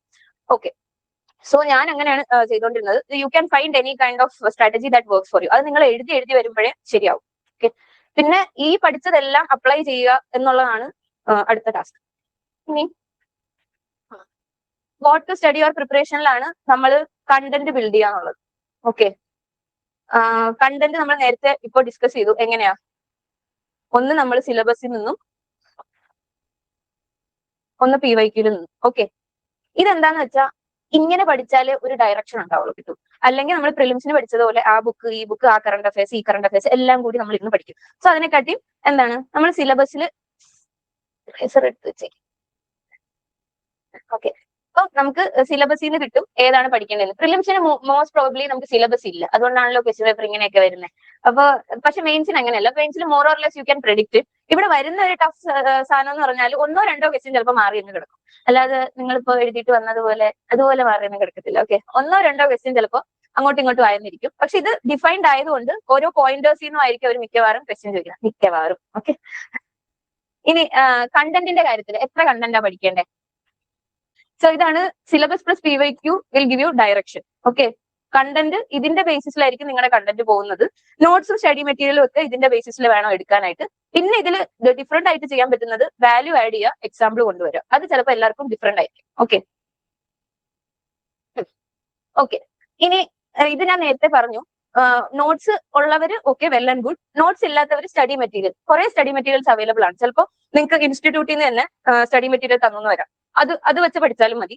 അല്ലെങ്കിൽ ഇപ്പോ മെയിൻസ് 365, പിന്നെ ഓൺലി PWന്റെ എന്തോ പ്രഹാർ മാഗസീൻ, അതുപോലത്തെ കുറെ മെയിൻസ് സ്പെസിഫിക് ആയിട്ടുള്ള കുറെ മാഗസീൻസ് ഇങ്ങനെ ഇറങ്ങാറുണ്ട്. സോ അതിൽ തന്നെ മിക്കവാറും ആ ടോപ്പിക്കിൽ വേണ്ട എല്ലാ കാര്യങ്ങളും അവർ മെൻഷൻ ചെയ്തിട്ടുണ്ടാവും. സോ അത്രയും മാത്രം മതി. The thing is you have to choose ഇതല്ലെങ്കിൽ ഇത് ഏതെങ്കിലും. പിന്നെ നിങ്ങൾ ന്യൂസ് പേപ്പർ വായിച്ചിട്ടുണ്ടെങ്കിൽ ന്യൂസ് പേപ്പറിൽ എഴുതി വെച്ച കണ്ടന്റ് ആവാം. പിന്നെ ഗവൺമെന്റ് പബ്ലിക്കേഷൻസ്, ഈ PIBയിലൊക്കെ ചിലപ്പോൾ നല്ല കണ്ടന്റ് കിട്ടാറുണ്ട്. അതെന്തിനാണ്, വാല്യൂ ആഡ് ചെയ്യാൻ വേണ്ടിയിട്ട് നിങ്ങൾക്ക് യൂസ് ചെയ്യാം. നിങ്ങൾ കണ്ടന്റ് പഠിച്ചു കഴിഞ്ഞു, ഇനി വലുതായിട്ട് പഠിക്കാനൊന്നുമില്ല. സോ വാല്യൂ ആഡ് ചെയ്യാൻ വേണ്ടിയിട്ട് ആഡ് ചെയ്യാം. കണ്ടന്റ് ഇവിടെ പഠിച്ചല്ലേ. ഓക്കെ, ഇനി how to build your content എന്ന് പറയുന്നത് ഞാൻ പറഞ്ഞു. ഒന്ന് മെമ്മറൈസ് ചെയ്യുക, ഒന്ന് പ്രാക്ടീസ് ചെയ്യുക. പ്രാക്ടീസ് ചെയ്യുമ്പോഴത്തേക്ക് നിങ്ങൾ കുറെ തവണ ഇപ്പോൾ എർത്ത് ക്വേക്കിന്റെ ക്വസ്റ്റ്യൻ എഴുതുകയാണെന്ന് വിചാരിച്ചു. അപ്പൊ കുറെ തവണ എഴുതി വരുമ്പോഴത്തേക്ക് അവസാനത്തെ ദിവസം നിങ്ങൾ തനിയെ അത് എഴുതും. ഓക്കെ, അത് വരും. ഇപ്പൊ നിങ്ങൾ വിശ്വസിക്കില്ല, പക്ഷെ അത് ഇങ്ങനെ വരും. ഞാനും ഒന്ന് വിശ്വസിച്ചിട്ടായിരുന്നു ഇതെങ്ങനെ അന്ന് എഴുതിയില്ല, പിന്നെ എങ്ങനെ സാറേ ഫൈനൽ ഡേക്ക് എഴുതുന്നതെന്ന്. But it will come automatically. Okay, ഇതാ ഞാൻ പറഞ്ഞത്, മിനിമൽ കണ്ടന്റ് ആണ് സമാധാനം. ഓക്കെ, അല്ലാതെ ഈ പരിപാടി കാണിക്കരുത്. ഞാൻ അവിടെ നിന്നും കറണ്ട് അഫയേഴ്സ് പഠിക്കും, ഇവിടെ നിന്നും കറണ്ട് അഫയേഴ്സ് പഠിക്കും, അവരുടെ മെയിൻസിന്റെ കണ്ടന്റും പഠിക്കണം, ഇവരുടെ ആൻസർ ടെസ്റ്റ് സീരീസിന്റെ കീയും പഠിക്കണം, ആ ടെസ്റ്റ് സീരീസിന്റെ കീയും പഠിക്കണം, എല്ലാം പഠിക്കണം. ഞാൻ 2 ടെസ്റ്റ് സീരീസ് എടുക്കും. ആ പരിപാടി ഒന്നും വേണം. നിങ്ങൾ I would suggest that if you are freshers 2 test സീരീസിന്റെ ആവശ്യമില്ല. Just stick to 1 test series. 2 test സീരീസിന്റെ ആവശ്യം എന്തുകൊണ്ടില്ല എന്ന് പറഞ്ഞാൽ നിങ്ങൾക്ക് പറ്റത്തില്ല അതെല്ലാം കൂടി ഇംപ്ലിമെന്റ് ചെയ്യാനായിട്ട്. പിന്നെ it will be highly stressful. പിന്നെ അവസാന ദിവസം ഈ പരിപാടിയോ ഓക്കെ, എല്ലാ കീയും നോക്കണം. ഈ റിവിഷന്റെ ടൈമാണ് പറയുന്നത്. ഈ പ്രിപ്പറേഷൻ ടൈമിൽ നിങ്ങൾക്ക് വലിയ ബുദ്ധിമുട്ടൊന്നും തോന്നത്തില്ല. അവസാന ദിവസം 2-3 ദിവസം മാത്രം ഉള്ളപ്പോഴത്തേക്ക് GS1 ഞാൻ പഠിച്ചു, ആ കീ, ഈ കീ, ഇത് അത് എല്ലാം നോക്കേണ്ടി വരും. സോ ഈ ഒരു അവസ്ഥ ഇത് പോവരുത്. ഇതിന്റെ ആവശ്യമില്ല. ഒരു ഒരു മിക്സി, ഒരു ടോർച്ച്, ഇത് മാത്രം മതി. അതിനെ നമ്മൾ മെയിൻലി റീപ്രൊഡ്യൂസ് ചെയ്യാം. ഓക്കെ, കുറച്ച് കണ്ടന്റ് വെക്കുക. See you cannot remember everything, it's not possible. Okay, നിങ്ങൾ പഠിച്ച സാധനം നിങ്ങൾ എഴുതാൻ പോകുന്നില്ല. സോ എന്താ ചെയ്യുക, ജസ്റ്റ് നിങ്ങൾക്ക് ഓൾറെഡി ഒരു കണ്ടന്റ് ഉണ്ട്, അതിനെ ഞാൻ പറഞ്ഞതുപോലെ ബിൽഡ് ചെയ്യുക, അതിനെ റീപ്രൊഡ്യൂസ് ചെയ്യാൻ നോക്കുക. അത്രയാണ് മിനിമൽ ആയിട്ട് നമ്മൾ ചെയ്യേണ്ട കാര്യം. സോ മിനിമലിസത്തിൽ കുറച്ച് ഫോക്കസ് ചെയ്യുക. പിന്നെ അതിൽ എക്സ്ട്രാ ചെയ്യാൻ പറ്റുന്നത്, നിങ്ങൾ അത്രയ്ക്കും ഏബിൾ ആണെങ്കിൽ you can add value add ചെയ്യുക എന്നുള്ളത് മാത്രമാണ് ചെയ്യാൻ പറ്റുന്നത്. പക്ഷെ ആ ഒരു ബേസ് സ്ട്രോങ് ആയിട്ട് വെക്കണം. ഓക്കെ, പിന്നെ too much content will take away സമാധാനം. കറക്റ്റ് ആണ്. അപ്പോൾ അവസാന ദിവസം ആകുമ്പോഴത്തേക്ക് കുറെ ബുക്സ് ഇങ്ങനെ അടുക്കി വെക്കും. സോ അതെല്ലാം കൂടി കാണുമ്പോഴത്തേക്ക് സ്ട്രെസ് ആവും, സമാധാനം ഇല്ല, നാളെ പരീക്ഷയാണ്. GS1 GS2 കഴിഞ്ഞിട്ടുള്ള അവസ്ഥ ആണെങ്കിലോ, അത് കഴിഞ്ഞിട്ട് രാത്രി ആയിരിക്കും വീട്ടിൽ പോകുന്നത് അല്ലെങ്കിൽ ഹോസ്റ്റലിൽ പോകുന്നത്. എന്നിട്ട് പഠിക്കണോ, പഠിക്കാൻ സമയമില്ല എന്ന് പറഞ്ഞ് നിങ്ങൾ സ്ട്രെസ് അടിക്കും. അതിനെക്കാട്ടി ടു മച്ച് കണ്ടന്റ് വേണ്ട, കുറച്ച് കണ്ടന്റ് മതി. ഓക്കെ, ഈ lots of content lots off mark എന്നുള്ള തിയറി റോങ് ആണ്. ഓക്കെ, ലോട്ട്സ് ഓഫ് കണ്ടന്റ് ഒന്നും ഇല്ല. ജസ്റ്റ് ആ കണ്ടന്റിനെ, നിങ്ങൾക്ക് ഉള്ള കണ്ടന്റ് നിങ്ങൾ എങ്ങനെ റീപ്രൊഡ്യൂസ് ചെയ്യുന്നു, നിങ്ങൾ എങ്ങനെ ആ പേപ്പറിൽ കാണിക്കുന്നു, അതിനാണ് മാർക്ക് കിട്ടുന്നത്. അല്ലാതെ കുറേ സാധനം, സാർ നേരത്തെ പറഞ്ഞു, കുറേ സാധനം ഇങ്ങനെ എഴുതി വെച്ചിട്ട് കാര്യമില്ല. ആ ക്വസ്റ്റ്യൻ എന്താണ് ചോദിച്ചിരിക്കുന്നത് അതിനനുസരിച്ചുള്ള കണ്ടന്റ് ഒക്കെ മതി. ഓക്കെ, വൺ മോർ തിങ്, എല്ലാ ആൻസറിലും ഒരേപോലത്തെ സ്റ്റാൻഡേർഡ് ആയിരിക്കില്ല. ഞാൻ നേരത്തെ പറഞ്ഞു, ഞാൻ 10 മാർക്കിന്റെ ക്വസ്റ്റ്യൻ 3 മിനിറ്റിലും 2 മിനിറ്റിലും ഒക്കെ എഴുതി തീർത്തിട്ടുണ്ട്. So the standards will lower depending on how well you know that. Okay, നിങ്ങൾക്ക് നന്നായിട്ട് അറിയാവുന്ന ക്വസ്റ്റ്യൻ ആണ്. ഇപ്പൊ AI ഒക്കെ ക്വസ്റ്റ്യൻ ആണെങ്കിൽ അത് നിങ്ങൾ എന്തായാലും പഠിച്ചിട്ട് പോയതായിരിക്കും. AI benefits, advantages, measures, programmes, ഇതൊക്കെ പഠിച്ചിട്ട് പോയതായിരിക്കും. അപ്പൊ അത് നിങ്ങൾ നന്നായിട്ട് എഴുതും. അതേസമയം ഒരു ഫാസ്റ്റ് ഫുഡ് കമ്പനിയെ പറ്റിയാണ് ചോദിക്കുന്നതെങ്കിൽ എഴുതാൻ പറ്റുമോ? ഇല്ല, അത് നമ്മൾ പഠിക്കുന്നില്ല. അപ്പൊ അവിടെ എക്സിസ്റ്റിംഗ് ആയിട്ടുള്ള സാധനത്തിൽ നിന്ന് തന്നെ നമ്മൾ റീപ്രൊഡ്യൂസ് ചെയ്യേണ്ടതാണ് അവിടെ ചെയ്യേണ്ടത്. ഇനി പ്രസന്റേഷൻ ഒരു രീതിയിൽ കണ്ടന്റ് പോലെയാണ്. ഓക്കെ, ഇനിയിപ്പോ പ്രസന്റേഷനിൽ വിചാരിക്കും നമ്മൾ വാരി വെച്ച് ഇങ്ങനെയൊക്കെ എഴുതണം, അങ്ങനെ എഴുതണം, അങ്ങനെയൊന്നും ഇല്ല. സിമ്പിൾ ആയിട്ട് എഴുതുക. ഓക്കെ, വളരെ സിമ്പിൾ ആയിട്ട് എഴുതുക. എന്നാൽ പവർഫുള്ളും ആയിരിക്കണം. Okay, it should be effective. കാണുമ്പോൾ ഒരു ഗുമ്മൊക്കെ തോന്നാം. ഞാൻ നേരത്തെ പറഞ്ഞില്ലേ, റോൾ നമ്പേഴ്സ് നിങ്ങൾ ശ്രദ്ധിച്ചു കാണും. എന്താണ് ഇടയിലുള്ളവർക്കൊന്നും ഇല്ല. അതിന്റെ അർത്ഥം എന്താണ്? ചെക്ക് ചെയ്ത് വന്നപ്പോൾ സിമ്പിൾ ആയിട്ട് തോന്നിയത്, നന്നായിട്ട് തോന്നിയ, അതിനാണ് മാർക്ക് കിട്ടുന്നത്. Okay, keep the content minimum, keep the presentation simple. കാരണം വൺ തിങ് ഈസ് അഗെയിൻ, നമുക്കിത് എല്ലാത്തിലും അതേപോലെ വരത്തില്ല. എല്ലാ ക്വസ്റ്റിനും നമുക്ക് നന്നായിട്ട് എഴുതാൻ പറ്റത്തില്ല. എല്ലാ ക്വസ്റ്റിനും പ്രസന്റേഷനിൽ അത്രയ്ക്ക് ഫോക്കസ് ചെയ്യുകയാണെങ്കിൽ എല്ലാത്തിലും അത് കൊണ്ടുവരാൻ പറ്റത്തില്ല. So keep it simple, everything simple ആയിട്ട് വെക്കാം. പിന്നെ ഇത് നിങ്ങൾ എല്ലാവരും കേട്ട് അറിയാവുന്ന ഒരു കാര്യമായിരിക്കും, ഇൻട്രൊഡക്ഷൻ, ബോഡി, കൺക്ലൂഷൻ. അതൊക്കെ അറിയാലോ. പിന്നെ മോസ്റ്റ് ഇമ്പോർട്ടന്റ്ലി എന്താണ്, understand the directives of the question. അത് ഞാൻ നേരത്തെ പറഞ്ഞു. ഇനി ഈ ഡയറക്റ്റീവ്സിലുള്ള ഒരു പ്രശ്നം എന്ന് വെച്ചാൽ, നമ്മൾ യൂഷ്വലി മെയിൻസിനൊക്കെ പഠിക്കുമ്പോഴത്തേക്ക് എല്ലാവരും ഇങ്ങനെ ഓരോ വേർഡ്സ് ഒക്കെ എടുത്ത്, കോമന്റ് എന്ന് പറഞ്ഞ ഏതാണ്, എക്സ്പ്ലെയിൻ എന്ന് പറഞ്ഞ ഏതാണ്, ഡിസ്കസ് എന്ന് പറഞ്ഞ ഏതാണ്. ദ റിയാലിറ്റി ഈസ്, എക്സാം ഹോളിൽ നിങ്ങൾ ഇതൊന്നും ശ്രദ്ധിക്കത്തില്ല ചിലപ്പോൾ. പക്ഷെ ശ്രദ്ധിക്കേണ്ട കാര്യം, ക്രിട്ടിക്കലി അനലൈസ് എന്ന് കൊടുക്കുന്നെങ്കിൽ നിങ്ങൾ ശ്രദ്ധിക്കണം, അല്ലെങ്കിൽ മാർക്ക് പോകും. ഓക്കെ, ക്രിട്ടിക്കലി അനലൈസ്, ഡിസ്കസ്, ഇതൊക്കെ ശ്രദ്ധിക്കുക. Because they are more or less the same. Now directives അങ്ങനെ നിങ്ങൾ ഭയങ്കരമായിട്ട് അതിൽ ഫോക്കസ് ചെയ്യണ്ടെന്ന് പറഞ്ഞത്, more or less every question demands the same thing. Okay, ഒരു തീസിസ് ഉണ്ടാവും, ഒരു ആന്റി തീസിസ് ഉണ്ടാവും, ഒരു ഇൻട്രോ, ഒരു കൺക്ലൂഷൻ. ഇതാണ് മോസ്റ്റ്ലി എല്ലാ ആൻസേഴ്സിലും ഇതാണ്. നൗ ഡയറക്റ്റീവ്സ് എന്താ ഡിസൈഡ് ചെയ്യുന്നത്? ഇതിന്റെയൊക്കെ വെയിറ്റേജ് എത്രയാണെന്നാണ് ഡിസൈഡ് ചെയ്യുന്നത്. ഓക്കെ, അതായത് ക്രിട്ടിക്കലി അനലൈസ് എന്ന് കൊടുത്താൽ ആന്റി തീസിസിന് ഇമ്പോർട്ടൻസ് ഉണ്ട്. ക്രിട്ടിക്കലി അനലൈസ്, അതായത് ക്രിട്ടിക് ചെയ്യാം. ഓക്കെ, ഡിസ്കസ് എന്ന് പറയുമ്പോഴും എന്താണ്, നിങ്ങൾ സാധാരണ ഡിസ്കസ് ചെയ്യുമ്പോൾ എല്ലാവരും എഗ്രി ചെയ്യാറുണ്ടോ ഒരു കാര്യത്തിൽ? ഇല്ല. സോ അവിടെ ആ ഡിസ്കഷൻ കൊണ്ടുവരണം. അപ്പൊ എന്താണ്, ഫോറിനും അഗെയിൻസ്റ്റിനും ഈക്വലി ഇമ്പോർട്ടൻസ് ഉണ്ട്. സോ അവിടെ എന്താണ്, ആന്റി തീസിസിന് വെയിറ്റേജ് ഉണ്ട്. പക്ഷെ ബാക്കിയുള്ള ക്വസ്റ്റ്യൻസോ, എക്സ്പ്ലെയിൻ, കോമന്റ്, പിന്നെ ചുമ്മാ what is this, how is this എന്നൊക്കെ ചോദിക്കുകയാണെങ്കിൽ എന്താണ്, അത്രയ്ക്ക് വെയിറ്റേജ് കൊടുക്കണ്ട. എന്നാൽ അത് അവിടെ കിടക്കുന്നതുകൊണ്ട് കുഴപ്പമില്ല. Okay, why I said this is, നമ്മൾ ഇത് കുറെ പഠിച്ച് പോകുമ്പോഴത്തേക്ക് പിന്നെ നമ്മൾ ആ വേർഡ് മാത്രം ഫോക്കസ് ചെയ്തായിരിക്കും പോകുന്നത്. സോ അതിനെക്കാട്ടി ജനറലി എല്ലാ ക്വസ്റ്റ്യൻസിനും ഇത് വേണം. Just decide the weightage for it. ഇപ്പൊ ഹൗവോ, വാട്ടോ, എക്സ്പ്ലെയിനോ, കോമന്റോ അങ്ങനെയൊക്കെയാണ് കൊടുത്തിട്ടുണ്ടെങ്കിൽ എന്തായാലും നിങ്ങൾ തീസിസിനായിരിക്കും വെയിറ്റ് കൊടുക്കുന്നത്. പക്ഷെ ആന്റി തീസിസ് എന്താണ്, ഓപ്പോസിറ്റ് സൈഡ് എന്താണ്, ഒരു 2 പോയിന്റ് എഴുതിക്കോ, ഒരു 3 പോയിന്റ് എഴുതിക്കോ. എഴുതിയെന്നും പറഞ്ഞാൽ ഒരു മാർക്ക് കെട്ടി നമുക്ക് പോകുന്നില്ല. സോ 2-3 പോയിന്റ് അവിടെ എഴുതാം. പക്ഷെ അതിന് വേണ്ടിയിട്ട് സ്പെസിഫിക്കലി ക്വസ്റ്റ്യൻ വരുമ്പോൾ, അതായത് ക്രിട്ടിക്കലി അനലൈസോ, ഡിസ്കസോ, ഡിബേറ്റ് ഇതുവരെ വന്നിട്ടില്ല. സോ അങ്ങനത്തെ എന്തെങ്കിലും വരികയാണെങ്കിൽ നിങ്ങൾ മനസ്സിലാക്കണം അതിലെന്താണ്, വേറൊരു സാധനം ഇമ്പോർട്ടന്റ് ആയിട്ട് ചോദിച്ചിട്ടുണ്ട്. അപ്പൊ 2 പോയിന്റിൽ നിൽക്കത്തില്ല, ഒരു 5-6 പോയിന്റെങ്കിലും അവിടെ വരണം. അതിന് ഇമ്പോർട്ടൻസ് ഉണ്ട്. സോ ജനറൽ ഒരു ഔട്ട്ലൈൻ ഇങ്ങനെയാണ് ക്വസ്റ്റ്യന്റെ. Just decide the weightage. നിങ്ങളാണ് ഡിസൈഡ് ചെയ്യേണ്ടത് എത്ര എഴുതണോ. പിന്നെ ദിസ് ഈസ് വെരി ഇമ്പോർട്ടന്റ്. എക്സാമിന് നിങ്ങളുടെ പേപ്പർ കണ്ടിട്ട് എന്താണ് ഇത് എഴുതി വെച്ചിരിക്കുന്നത് എന്ന് തോന്നരുത്. Okay, you have to make it easier for them, not for you. നിങ്ങൾക്ക് വായിച്ചിട്ട് ഇത് എന്റെ ആൻസർ നല്ല ആൻസർ ആണ് അങ്ങനെയല്ല. You have to make it easier for the one who is reading it. ഇതൊരാൾ വായിച്ചാൽ അയാൾക്ക് മനസ്സിലാവും. അയാൾക്ക് മനസ്സിലായ അയാൾ മാർക്ക് തരൂ. അതാണ് നമ്മുടെ main focus. So make it easier. അതാണ് പ്രസന്റേഷന് ഇമ്പോർട്ടൻസ് വരുന്നെന്ന് ഞാൻ പറഞ്ഞത്. പിന്നെ ഡോണ്ട് ട്രീറ്റ് ഇറ്റ് ആസ് എൻസം പേപ്പർ. ഓക്കെ, എൻസമിൽ നമ്മൾ പണ്ട് കവിതയും പാട്ടും അതൊക്കെ എഴുതി എസ്കേപ്പ് ചെയ്ത കുറെ കഥകൾ ഉണ്ടാവും. But don't do it here unless it is very necessary. ഒന്നും പറ്റുന്നില്ലെങ്കിൽ ചെയ്യരുത്. എന്തെങ്കിലുമൊക്കെ എഴുതി വെക്കും. നിങ്ങൾക്ക് പറ്റും, എന്തായാലും you will be having some kind of a content. അപ്പൊ അത് വെച്ചിട്ട് തള്ളി മറിച്ചോ, അല്ലാതെ വേറൊന്നും അവിടെ കൊണ്ടുവരരുത്. ഓക്കെ, ഇതുവരെ ഓക്കെ അല്ലല്ലോ? പിന്നെ ഈ 3 പേപ്പേഴ്സ് നിങ്ങളിപ്പോ പഠിക്കുമ്പോഴത്തേക്ക് യൂഷ്വലി വാട്ട് ഹാപ്പൻസ് ഇസ് നമ്മൾ GS കുറെ ഫോക്കസ് ചെയ്യും നാച്ചുറലി, ബിക്കോസ് അത് കുറെ ഉണ്ട് പഠിക്കാൻ. എന്നാൽ അത് 3 പേപ്പറിലായിട്ടാണ് ഉള്ളത്. ഓക്കെ, ആൻഡ് ഞാൻ നേരത്തെ പറഞ്ഞ പോലെ you have already done a lot in mains, sorry prelims നിങ്ങൾ ഓൾറെഡി അത് പഠിച്ചു. പക്ഷെ നമ്മൾ മെയിൻസിന് ഇങ്ങനെ പഠിച്ചു പോകുമ്പോൾ നാച്ചുറലി വരുന്ന ഒരു സ്വഭാവമാണ് നമ്മൾ GSലോട്ട് തന്നെ കുറെ പഠിക്കും, കുറെ സമയം അതിൽ ഇൻവെസ്റ്റ് ചെയ്യും. ഇൻവെസ്റ്റ് ചെയ്യുന്നത് തെറ്റല്ല, ബട്ട് ഈ 3 ഇഗ്നോർ ചെയ്ത ഔട്ടാണ്. ഓക്കെ, വൈ എന്ന് വെച്ചാൽ ഇവിടെയാണ് മാർക്ക് വ്യത്യാസം വരുന്നത്. നമ്മൾ നേരത്തെ പറഞ്ഞ GS 1, 2, 3 ഇവിടെ നിങ്ങൾ എത്രയൊക്കെ എഴുതി വെച്ചാലും, നമ്മൾ നേരത്തെ പറഞ്ഞ മിനിമൽ കണ്ടന്റും സിമ്പിൾ പ്രസന്റേഷനും എല്ലാം കാണിച്ചാലും it depends on them completely. Okay, അവര് വേണമെങ്കിൽ തരും, അല്ലെങ്കിൽ തരത്തില്ല. ചിലപ്പോൾ നമ്മൾ നന്നായിട്ട് എഴുതിയ പേപ്പറിലൊക്കെ നല്ല മാർക്ക് കുറവും വരും. ഓക്കെ, ബട്ട് അത് നമുക്കൊന്നും ചെയ്യാൻ പറ്റില്ല. വൈ? ബിക്കോസ് നേച്ചർ അങ്ങനെയാണ്. ഇറ്റ്സ് കോൾഡ് ജനറൽ സ്റ്റഡീസ് അല്ലെ. ജനറൽ ആയിട്ട് ആർക്ക് വേണോ എഴുതി വെക്കാൻ പറ്റുന്നത്. അപ്പൊ ഞാൻ നേരത്തെ PSIRകാർക്ക് GS2 എളുപ്പമാണെന്ന് പറഞ്ഞെങ്കിലും എന്താണ്, this demands general. Okay, general ആയിട്ട് എഴുതുക. അവിടെ ആ ഒരു നമ്മൾ ഈ PSIRന്റെ കാണിക്കാം, that's an asset for you. If you know that subject well, it's always N asset. But നിങ്ങൾ അങ്ങനെ വറീഡ് ആവേണ്ട ആവശ്യമില്ല. നിങ്ങൾ എത്ര എഴുതിയാലും ഒരു ആവറേജ് മാർക്സ് ആയിരിക്കും കിട്ടുന്നത്. അല്ലെങ്കിൽ നിങ്ങൾ എത്രത്തോളം നിങ്ങൾ GS എഴുതി ഭയങ്കരമായിട്ട് എഴുതി വന്ന ഒരാളായിരിക്കണം. So you will get average marks. Average marks എന്ന് പറയുമ്പോൾ ഹാഫ് മാർക്സ് 100 ഒക്കെ 3ലും കിട്ടത്തില്ല, ഇതിലെന്തായാലും ഒന്നും കിട്ടത്തില്ല. ഇത് രണ്ടിലെങ്കിലും 100 ഒക്കെ എത്തിക്കാൻ പറ്റിയാൽ നല്ല സ്കോറാണ്. 100 എന്ന് പറയുമ്പോൾ ഓരോ ക്വസ്റ്റ്യനും ഹാഫ് മാർക്സ് വീതം വാങ്ങിക്കാം. GS3 നിങ്ങളിപ്പോ എന്തായാലും നിങ്ങൾക്ക് ക്ലാസ് ഉണ്ടാവും, അപ്പൊ അതിൽ എടുക്കുമായിരിക്കും. GS3 എക്കണോമിക്സ്, സയൻസ് അങ്ങനത്തെ കാര്യങ്ങളാണ് വരുന്നത്.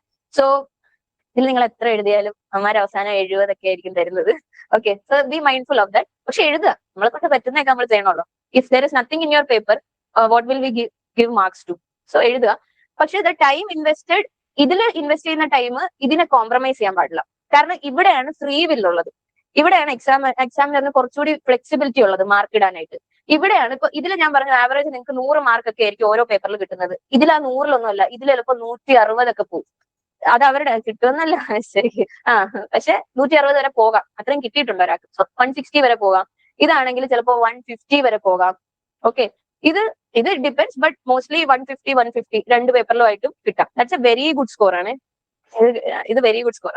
സോ ദ തിങ് ഈസ്, ഇവിടെ ഒരു ആവറേജ് മാർക്ക് നിങ്ങൾ ഇത്രയും കിടന്ന് പഠിച്ച് പ്രിലിംസിനും പഠിച്ച് എല്ലാം പഠിച്ചിട്ട് നിങ്ങൾക്ക് കിട്ടുന്ന ആവറേജ് മാർക്ക് 100 ആണ്. എന്ത് വേണോ എഴുതിക്കോ, അവസാനം 100 തരൂ. 100 വരെ എത്തും. നിങ്ങൾ പോകാൻ പറ്റിയ well and good, but average ആയിട്ട് നിങ്ങൾക്ക് കിട്ടാൻ പോകുന്നത് 100 ആണ്. നമ്മുടെ main aim should be to make it worthy of 100 at least. ബാക്കിയൊക്കെ അവരുടെ ഇഷ്ടമാണ്. അവർക്ക് ഇഷ്ടപ്പെട്ട, അവർ നല്ല മൂഡിലാണെങ്കിൽ ചിലപ്പോൾ നല്ല മാർക്സ് എടുത്ത് തരും. ബട്ട് ഇവിടെ അങ്ങനെയല്ല. ഇവിടെ അവര്, ഞാനിങ്ങനെ പൊതുവെ പറയാറുണ്ട്, ഇതൊന്നും അവർ വായിക്കാറില്ല, ഇത് മാത്രമേ അവർ വായിക്കാറുള്ളൂ. ഓക്കെ, സോ ഇതിലാണ് അങ്ങനെയൊന്നുമില്ല. സോ ഇതിലാണ് അവര് കൂടുതൽ മാർക്സ് തരുന്നത്. പിന്നെ ഇത് ഞാൻ തന്നെ ഉണ്ടാക്കിയെടുത്തൊരു തിയറിയാണ്. ഒന്നെങ്കിൽ നിങ്ങളെ GS സേവ് ചെയ്യും, അല്ലെങ്കിൽ നിങ്ങൾ ഓപ്ഷണൽ സേവ് ചെയ്യും. So either you are very good or you scored very well in GS. Okay, or either you are very good in optional and you scored very well in optional. അല്ലെങ്കിൽ ഇത് രണ്ടും അല്ലാതെ ഒരു average, രണ്ടിലും കിട്ടി, എന്നിട്ട് interview set ആയി, എസ്സേയും ഓക്കെയാണ്. അങ്ങനെയാണെങ്കിൽ ഒരു മീഡിയോക്കർ ആയിട്ട് എല്ലായിടത്തും അങ്ങനെയും പോകാം. ഒരു ജനറലിസ്റ്റ് ആറ്റിറ്റ്യൂഡ്. ബട്ട് ഇങ്ങനെ ഉണ്ട് കേട്ടോ, കുറെ പേർക്ക് GSൽ ഇങ്ങനെ 470 മാർക്സ് ഒക്കെ കിട്ടിയിട്ട് ഇതിൽ ജസ്റ്റ് ഒരു 240യോ 230യോ ഇത്രയൊക്കെ കിട്ടുള്ളൂ. അപ്പൊ GS വിൽ സേവ് ദ. ചിലർക്ക് ഇവിടെ ഓപ്ഷണലിനൊക്കെ 315 ഒക്കെ കിട്ടിയിട്ട് ഇവിടെ 390 ഒക്കെ കാണത്തുള്ളൂ. സോ അങ്ങനെയും ചിലപ്പോൾ സേവ് ചെയ്യാം. So but here there is an uncertainty. ഞാൻ നേരത്തെ പറഞ്ഞു, ഇവിടെ നമ്മൾ എത്രയൊക്കെ കാണിച്ചാലും 100 കിട്ടത്തുള്ളൂ. പക്ഷെ ഇവിടെ ഈ ഒരു 315 കിട്ടുമെന്നുള്ളതിന് കുറച്ചുകൂടി സർട്ടനിറ്റി ഉണ്ട്. So more weightage is for this only. See, this depends on whether you are a veteran or whether you are too good in general studies. Okay, and whether your examiner is in a good mood. Okay, ഇത് കുറെ uncertainties ഉണ്ട്. പക്ഷെ ഇതിൽ കുറച്ചുകൂടി certainty ഉണ്ട്. ഇനി ഇത് game changing എന്ന് പറയാൻ കാരണം, കുറെ പേര് essay കാരണം ഔട്ട് ആയിട്ടുണ്ട്. ഞാൻ പറഞ്ഞു ഇത് 160 ആണ്. Can you guess what is the lowest range? ഇതിന്റെ ഏറ്റവും കുറവ് മാർക്ക് എത്രയായിരിക്കും? ഓൺലൈനിൽ കുറെ ആൾക്കാരുണ്ടല്ലേ, ഓൺലൈൻകാർക്കും പറയാട്ടോ റിപ്ലൈ. ചുമ്മാ പറഞ്ഞോ, എന്തെങ്കിലും പറയാം. 30യോ?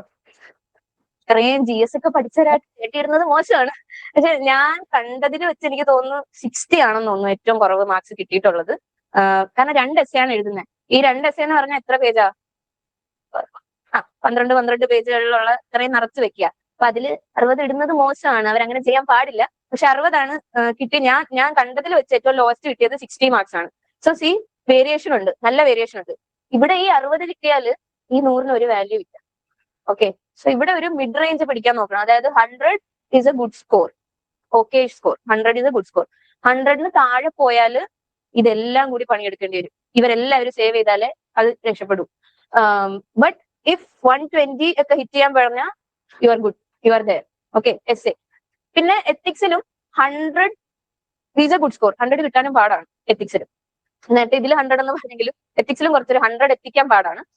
But A very good score is greater than 100. 120, 130 അങ്ങനെയൊക്കെ കിട്ടിയാൽ യു ആർ ത്രൂ, എത്തിക്സിൽ കിട്ടിയാൽ. പിന്നെ ഓപ്ഷണലിന്റെ ഗുഡ് സ്കോർ എന്ന് പറയുന്നത് 270 കൊടുക്കാം ചില ഓപ്ഷണൽസിന്. 270 to 300. 300 is a very good score. Okay, 270 വരെ എത്തിച്ചേ പറ്റൂ. 250 ആയാല് നമ്മൾ റിസ്ക് സോണിലാണ്. ബാക്കി എല്ലാ ഫാക്ടേഴ്സും നമ്മുടെ ഫേവറിലായിരിക്കും. ഞാൻ പറഞ്ഞല്ലോ, 250 ആയാല് GS നമ്മളെ പിടിച്ചു കയറ്റേണ്ട അവസ്ഥയായിരിക്കും. GSന് there is lot of uncertainty. So ഇതാണ് ഗെയിം ചേഞ്ചിങ് ആയിട്ടുള്ള 3 പേപ്പേഴ്സ്. ഓക്കെ, ഞാൻ ജസ്റ്റ് ഒന്ന് പറഞ്ഞു പോവാം. essay പേപ്പർ എന്ന് പറയുമ്പോൾ ഫ്രീ വില്ലാണ്. നമുക്ക് എന്ത് വേണോ എഴുതാം, എങ്ങനെ വേണോ ഇന്റർപ്രറ്റ് ചെയ്യാം. നമുക്ക് എന്ന് വെച്ചാൽ അവിടെ ഡയറക്റ്റീവ്സ് ഇല്ല, ഡിസ്കസ് ഇല്ല, ക്രിട്ടിക്കലി അനലൈസ് ഇല്ല, ഒന്നുമില്ല. പിന്നെ 4 ടോപ്പിക്സ് ആണ് കിട്ടുന്നത്. 4ൽ ഏത് വേണോ ചൂസ് ചെയ്യാം. So you have free will.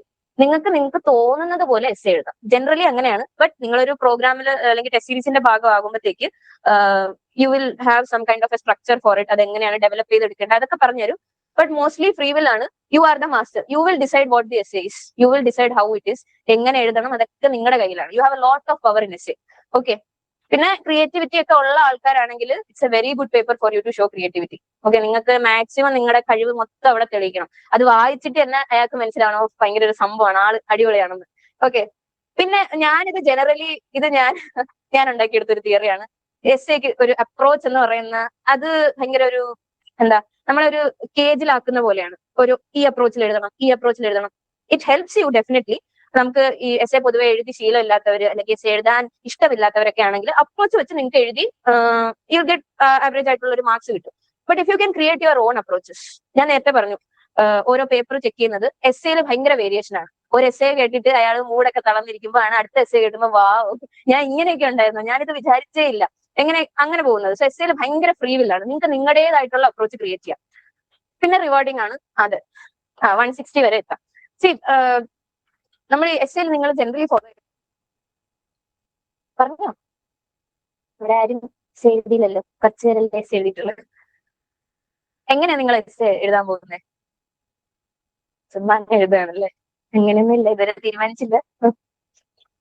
എന്തെങ്കിലുമൊക്കെ ഒരു സ്ട്രക്ചർ കാണും. ഇപ്പൊ പണ്ടത്തെ എല്ലാവരും എഴുതുന്ന ഒരു സ്ട്രക്ചർ ആണെങ്കിൽ പൊളിറ്റിക്കൽ, സോഷ്യൽ, എക്കണോമിക്കൽ ആ ഒരു സ്ട്രക്ചറിലായിരിക്കും പോകുന്നത്. പക്ഷെ അതാ ഞാൻ പറഞ്ഞത്, if you can create your own approaches it would be very good. ഇപ്പൊ ഞാൻ എന്റെ ഒരു എക്സാമ്പിൾ പറയാം. ഇത്തവണത്തെ ഒരു essay ആയിരുന്നു മറ്റേ സുൻ സുയുടെ ഒരു quote, the best the art of war is not fighting your enemy but subduing your enemy എന്ന് പറഞ്ഞിട്ട് എന്തോ. അപ്പൊ നമ്മൾ ആ essay കേട്ടിട്ട് എങ്ങനെയാണ് ഒരു ജിയോ പൊളിറ്റിക്സ് ആൻഡ് ആ ഒരു രീതിയിൽ, because obviously we are going through A lot of wars last year. 2-3 വർഷം മുമ്പേ തുടങ്ങിയ വാർ ഇതുവരെ തീർന്നിട്ടില്ല. സോ അങ്ങനെ ഒരു രീതിയിലായിരിക്കും അത് അപ്രോച്ച് ചെയ്യുന്നത്.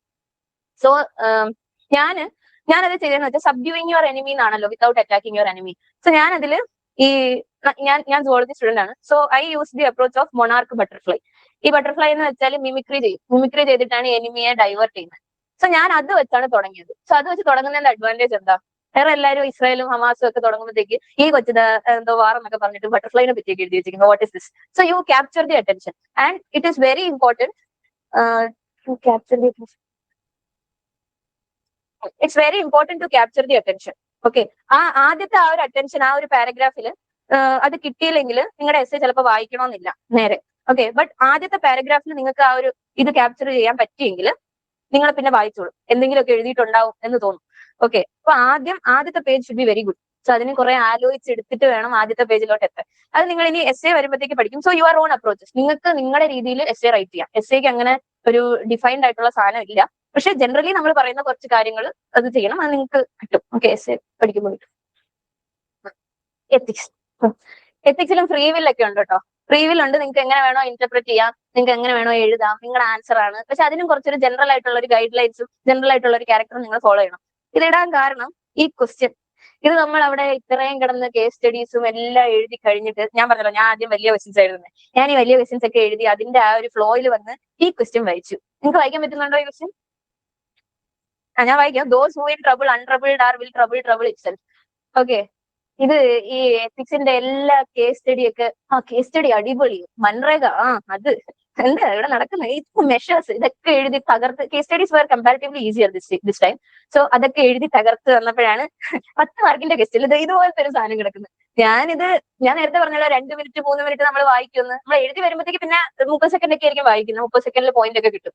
ഈ സാധനം 5 മിനിറ്റ് വായിച്ചിട്ട് എനിക്ക് മനസ്സിലായില്ല ഇത് എന്താ സാധനം എഴുതിയിരിക്കുന്നതെന്ന്. പിന്നെ ഇതിന്റെ ഒരു ഹിന്ദി പാർട്ട് ഉണ്ടായിരുന്നു. പിന്നെ ഇതെല്ലാം എല്ലാ ക്വസ്റ്റ്യൻസ് എഴുതി കഴിഞ്ഞിട്ട് പിന്നെ ഞാൻ തിരിച്ചു വന്ന് പിന്നേന്ന് വായിക്കുന്നു, മനസ്സിലാവുന്നില്ല. ട്രബിൾ ട്രബിൾ ട്രബിൾ, എന്ത് ട്രബിൾ? ഇപ്പൊ നമ്മൾ പീസ്ഫുള്ളി വായിച്ചാലേ നമുക്ക് മനസ്സിലാവും ചിലപ്പോൾ. പക്ഷെ ആ ഒരു ഇതിൽ നിന്ന് വായിക്കുമ്പോൾ ആദ്യമായിട്ട് ആ ക്വസ്റ്റ്യൻ കാണുമ്പോഴത്തേക്ക് നമ്മൾ എന്താ ഇവിടെ ട്രബിൾ ട്രബിൾ എന്നൊക്കെ പറഞ്ഞ് ഞാൻ ഇരിക്കും.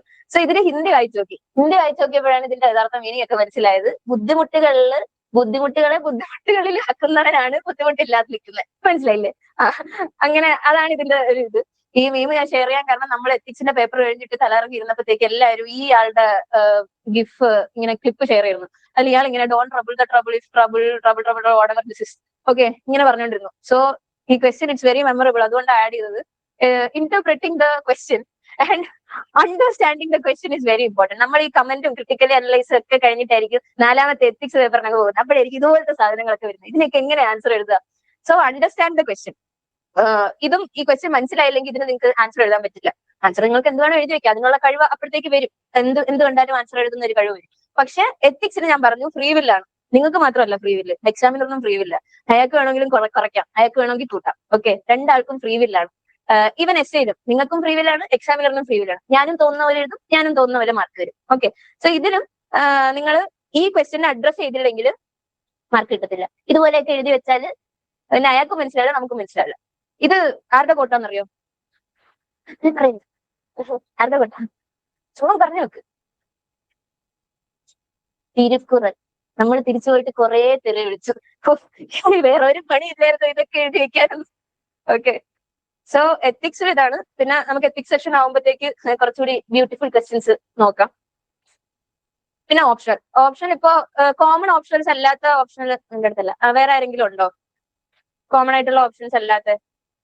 മലയാളം ഒക്കെ ഉണ്ടോ? എന്താ ഹിസ്റ്ററി പിന്നെയും എനിക്ക് തോന്നുന്നു ആൾക്കാരുണ്ടെന്നല്ലേ ഹിസ്റ്ററിക്ക്. അല്ല പക്ഷെ കോമൺ അല്ല, എല്ലാവരും എടുക്കത്തില്ല. വേറെ ഈ സോഷ്യോളജി, മലയാളം ആരും ഇല്ല? സോറി, ഓൺലൈൻകാർക്ക് പറയാട്ടോ, ഞാൻ അപ്പോഴപ്പോഴായിട്ട് നിങ്ങളെ മറന്നു തോന്നുന്നു. വേറെ ഡിഫറെന്റ് ആയിട്ടുള്ള ഓപ്ഷനിൽ എടുത്ത ആൾക്കാർ ആരെങ്കിലും ഉണ്ടോ? നിങ്ങളുടെയൊക്കെ ഓപ്ഷൻ ഏതാ?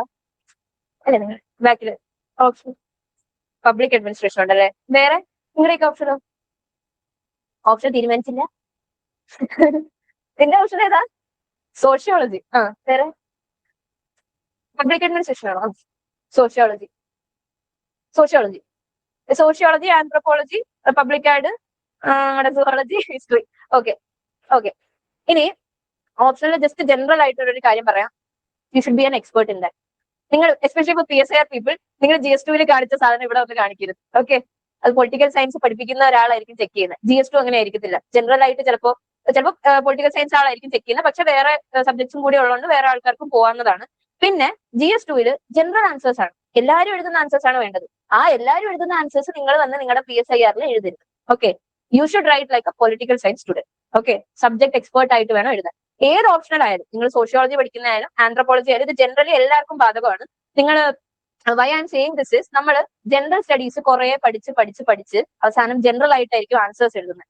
സോ അതിന്റെ ഹാങ്ക് വിടണം. ആ ഒരു 1 വീക്കിൽ ആ ഒരു സബ്ജക്ട് എക്സ്പേർട്ട് ആയിട്ട് മാറണം. കുറച്ചുകൂടി ആൻസേഴ്സ് 1 വീക്കിലാവാൻ പറ്റില്ല, പക്ഷെ അതിന് അത്രയും ടൈം സ്പെൻഡ് ചെയ്യണം. വൈ?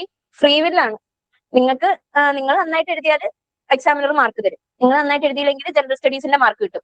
ജനറൽ സ്റ്റഡീസിന്റെ മാർക്ക് എത്രയാ? 100. ഒരു പേപ്പറിന് 100, രണ്ടാമത്തെ പേപ്പറിന് 100, U will get 200 and you will be out of the list. General ആയിട്ട് എഴുതിയാൽ നിങ്ങൾക്ക് ഇതായിരിക്കും കിട്ടുന്ന മാർക്ക്. പക്ഷെ സബ്ജക്ട് എക്സ്പേർട്ട് ആയിട്ട് എഴുതുകയാണെങ്കിൽ 130, 150, 280 ഇങ്ങനെയൊക്കെ സ്കോർ ചെയ്യാൻ പറ്റും. ഓക്കെ, സോ ഏത് ഓപ്ഷൻ ആയാലും you have to write as a subject expert. പിന്നെ superficial answers won't be rewarded, ഞാൻ പറഞ്ഞു. പിന്നെ ഈ this is not the stage to worry about അവന്റെ ഓപ്ഷണൽ നല്ലതാണ്, എന്റെ ഓപ്ഷണൽ കൊള്ളത്തില്ല, അവൻ ഇത്ര പഠിച്ചാൽ മതി. പിന്നെ എസ്പെഷ്യലി എനിക്കുണ്ടായിരുന്ന അവിടെ എന്റെ ഫ്രണ്ട്സ് ഒക്കെ PSIR ആയിരുന്നു. സോ ഞാൻ ഇങ്ങനെ വിചാരിക്കുന്നു അവർക്ക് GS2 വേണ്ടിയിട്ട് എല്ലാത്തിനും പഠിക്കാം, ഞാൻ മാത്രം ഇവിടെ വേറെ എന്തൊക്കെയോ പഠിക്കുന്നു. സോ അത് വേണ്ട, ആ ഒരു തോട്ട് വേണ്ട. ഇനി ആ തോട്ട് അങ്ങോട്ട് വരും. നമ്മൾ GS കാര്യങ്ങളൊക്കെ പഠിച്ചു തുടങ്ങുമ്പോഴത്തേക്ക് ഒന്ന് ഓപ്ഷണൽ പഠിക്കാൻ തോന്നത്തില്ല. ഓക്കെ, നമ്മൾ വിചാരിക്കും ഇത് കുറെ പഠിക്കാണ്ടല്ലോ, അതിനെ കട്ടി GS ഒക്കെ പഠിക്കാമല്ലോ എന്നൊക്കെ പറഞ്ഞിരിക്കും. ബട്ട് ഓപ്ഷണലിനെ ഇഗ്നോർ ചെയ്താൽ മെയിൻസ് നിങ്ങളെ ഇഗ്നോർ ചെയ്യും. ഓപ്ഷനിലാണ് മാർക്ക് വരാൻ പോകുന്നത്. സോ ഓപ്ഷണൽ ചെയ്യുക. പിന്നെ ആർട്സ് ഓപ്ഷണൽ ആണ് നല്ലത്, സയൻസ് ഓപ്ഷണൽ കൊള്ളത്തില്ല, അങ്ങനെയൊന്നും വിചാരിക്കണ്ട. സോ ഇത് ഞാൻ പറയാൻ കാരണം ഞാൻ ഓപ്ഷണൽ എടുത്ത് സക്സസ് ആയതുകൊണ്ടാണ്. എന്റെ സുവോളജി ആയിരുന്നു ഓപ്ഷണൽ. സോ എന്താ വെച്ചാൽ എന്റെ കൂടെ ഉള്ള ഒരു ഹിസ്റ്ററി PSIR അവരൊക്കെ ഒന്നിച്ചിരുന്ന് പഠിക്കുന്നു, ഒന്നിച്ച് ടെസ്റ്റ് സീരീസ് എഴുതുന്നു, ഞാൻ മാത്രം ഒറ്റയ്ക്ക് ഇരുന്ന് പഠിക്കുന്നു, കരയുന്നു, GS2 പഠിക്കാൻ പറ്റുന്നില്ല, അവർക്കൊക്കെ അങ്ങനെ പഠിക്കാം ഇങ്ങനെ പഠിക്കാം. സോ അങ്ങനെയൊന്നും വേണ്ട. നിങ്ങളുടെ ഏതാണ് ഓപ്ഷണൽ അതിന് നിങ്ങൾ നന്നായിട്ട് ടൈം ഇൻവെസ്റ്റ് ചെയ്യുക, നന്നായിട്ട് എഴുതാൻ പറ്റിയിട്ടുണ്ടെങ്കിൽ നല്ല മാർക്ക് കിട്ടും. Okay, all optionals are almost same. പിന്നെ ഈ വ്യത്യാസം വരുന്നതെന്ന് വെച്ചാൽ if you look at it, generally എല്ലാവരും ഒരു ആർട്സ് ഹ്യൂമാനിറ്റീസ് ഓപ്ഷണൽ സെലക്ട് ചെയ്യാനായിരിക്കും എല്ലാവർക്കും ടെൻഡൻസി ഉള്ളത്. സോ നമുക്ക് മാർക്ക് എവിഡൻസ് ഉള്ളത് ഏതിന്റെയാണ്, അതിന്റെ ആയിരിക്കും കൂടുതലുള്ളത്. And if 100 people are writing, for example sociology they are writing, and അതിലൊരു 50 പേരെങ്കിലും ഒരു ആവറേജ് ആയിട്ട് എഴുതിയിട്ടുണ്ടെങ്കിൽ എല്ലാവർക്കും ഒരു 100 മാർക്ക് ഇട്ട് കൊടുക്കും.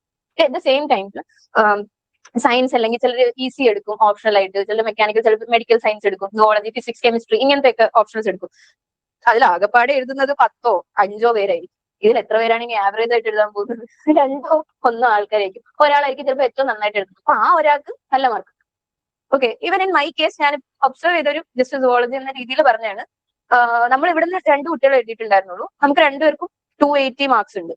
ഓക്കെ, ബട്ട് നമുക്ക് അറിയാന്നുള്ള വേറെ കുട്ടികൾക്ക് 240, 237 ഇത്രയൊക്കെ ഉള്ളൂ. So it all depends on how you have written it and how you are prepared for it. Okay, so optional is very important. You have to prepare it simultaneously with GS. GS-ന് സമയം കുറച്ച് കൊടുത്താലും കുഴപ്പമില്ല, ഓപ്ഷനിൽ കൂടി പോയാലും കുഴപ്പമില്ല, അത്രയും invest ചെയ്താൽ മതി. ഓക്കെ, ഏത് ഓപ്ഷനിലായാലും. പിന്നെ കോമൺ ആയിട്ടുള്ള മിക്സ്, എനിക്ക് നല്ലൊരു വൊക്കാബുലറി വേണം, ഇതുപോലത്തെ ഒക്കെ വേർഡ്സ് എഴുതണം, അങ്ങനെ കുറെ വേർഡ്സ് ഒക്കെ എഴുതി നല്ല ഇംഗ്ലീഷിലൊക്കെ എഴുതിയാലേ, നല്ല രീതിയിൽ നല്ല സാധനങ്ങളൊക്കെ എഴുതിയാലേ മാർക്ക് കിട്ടൂ എന്നുള്ളത്.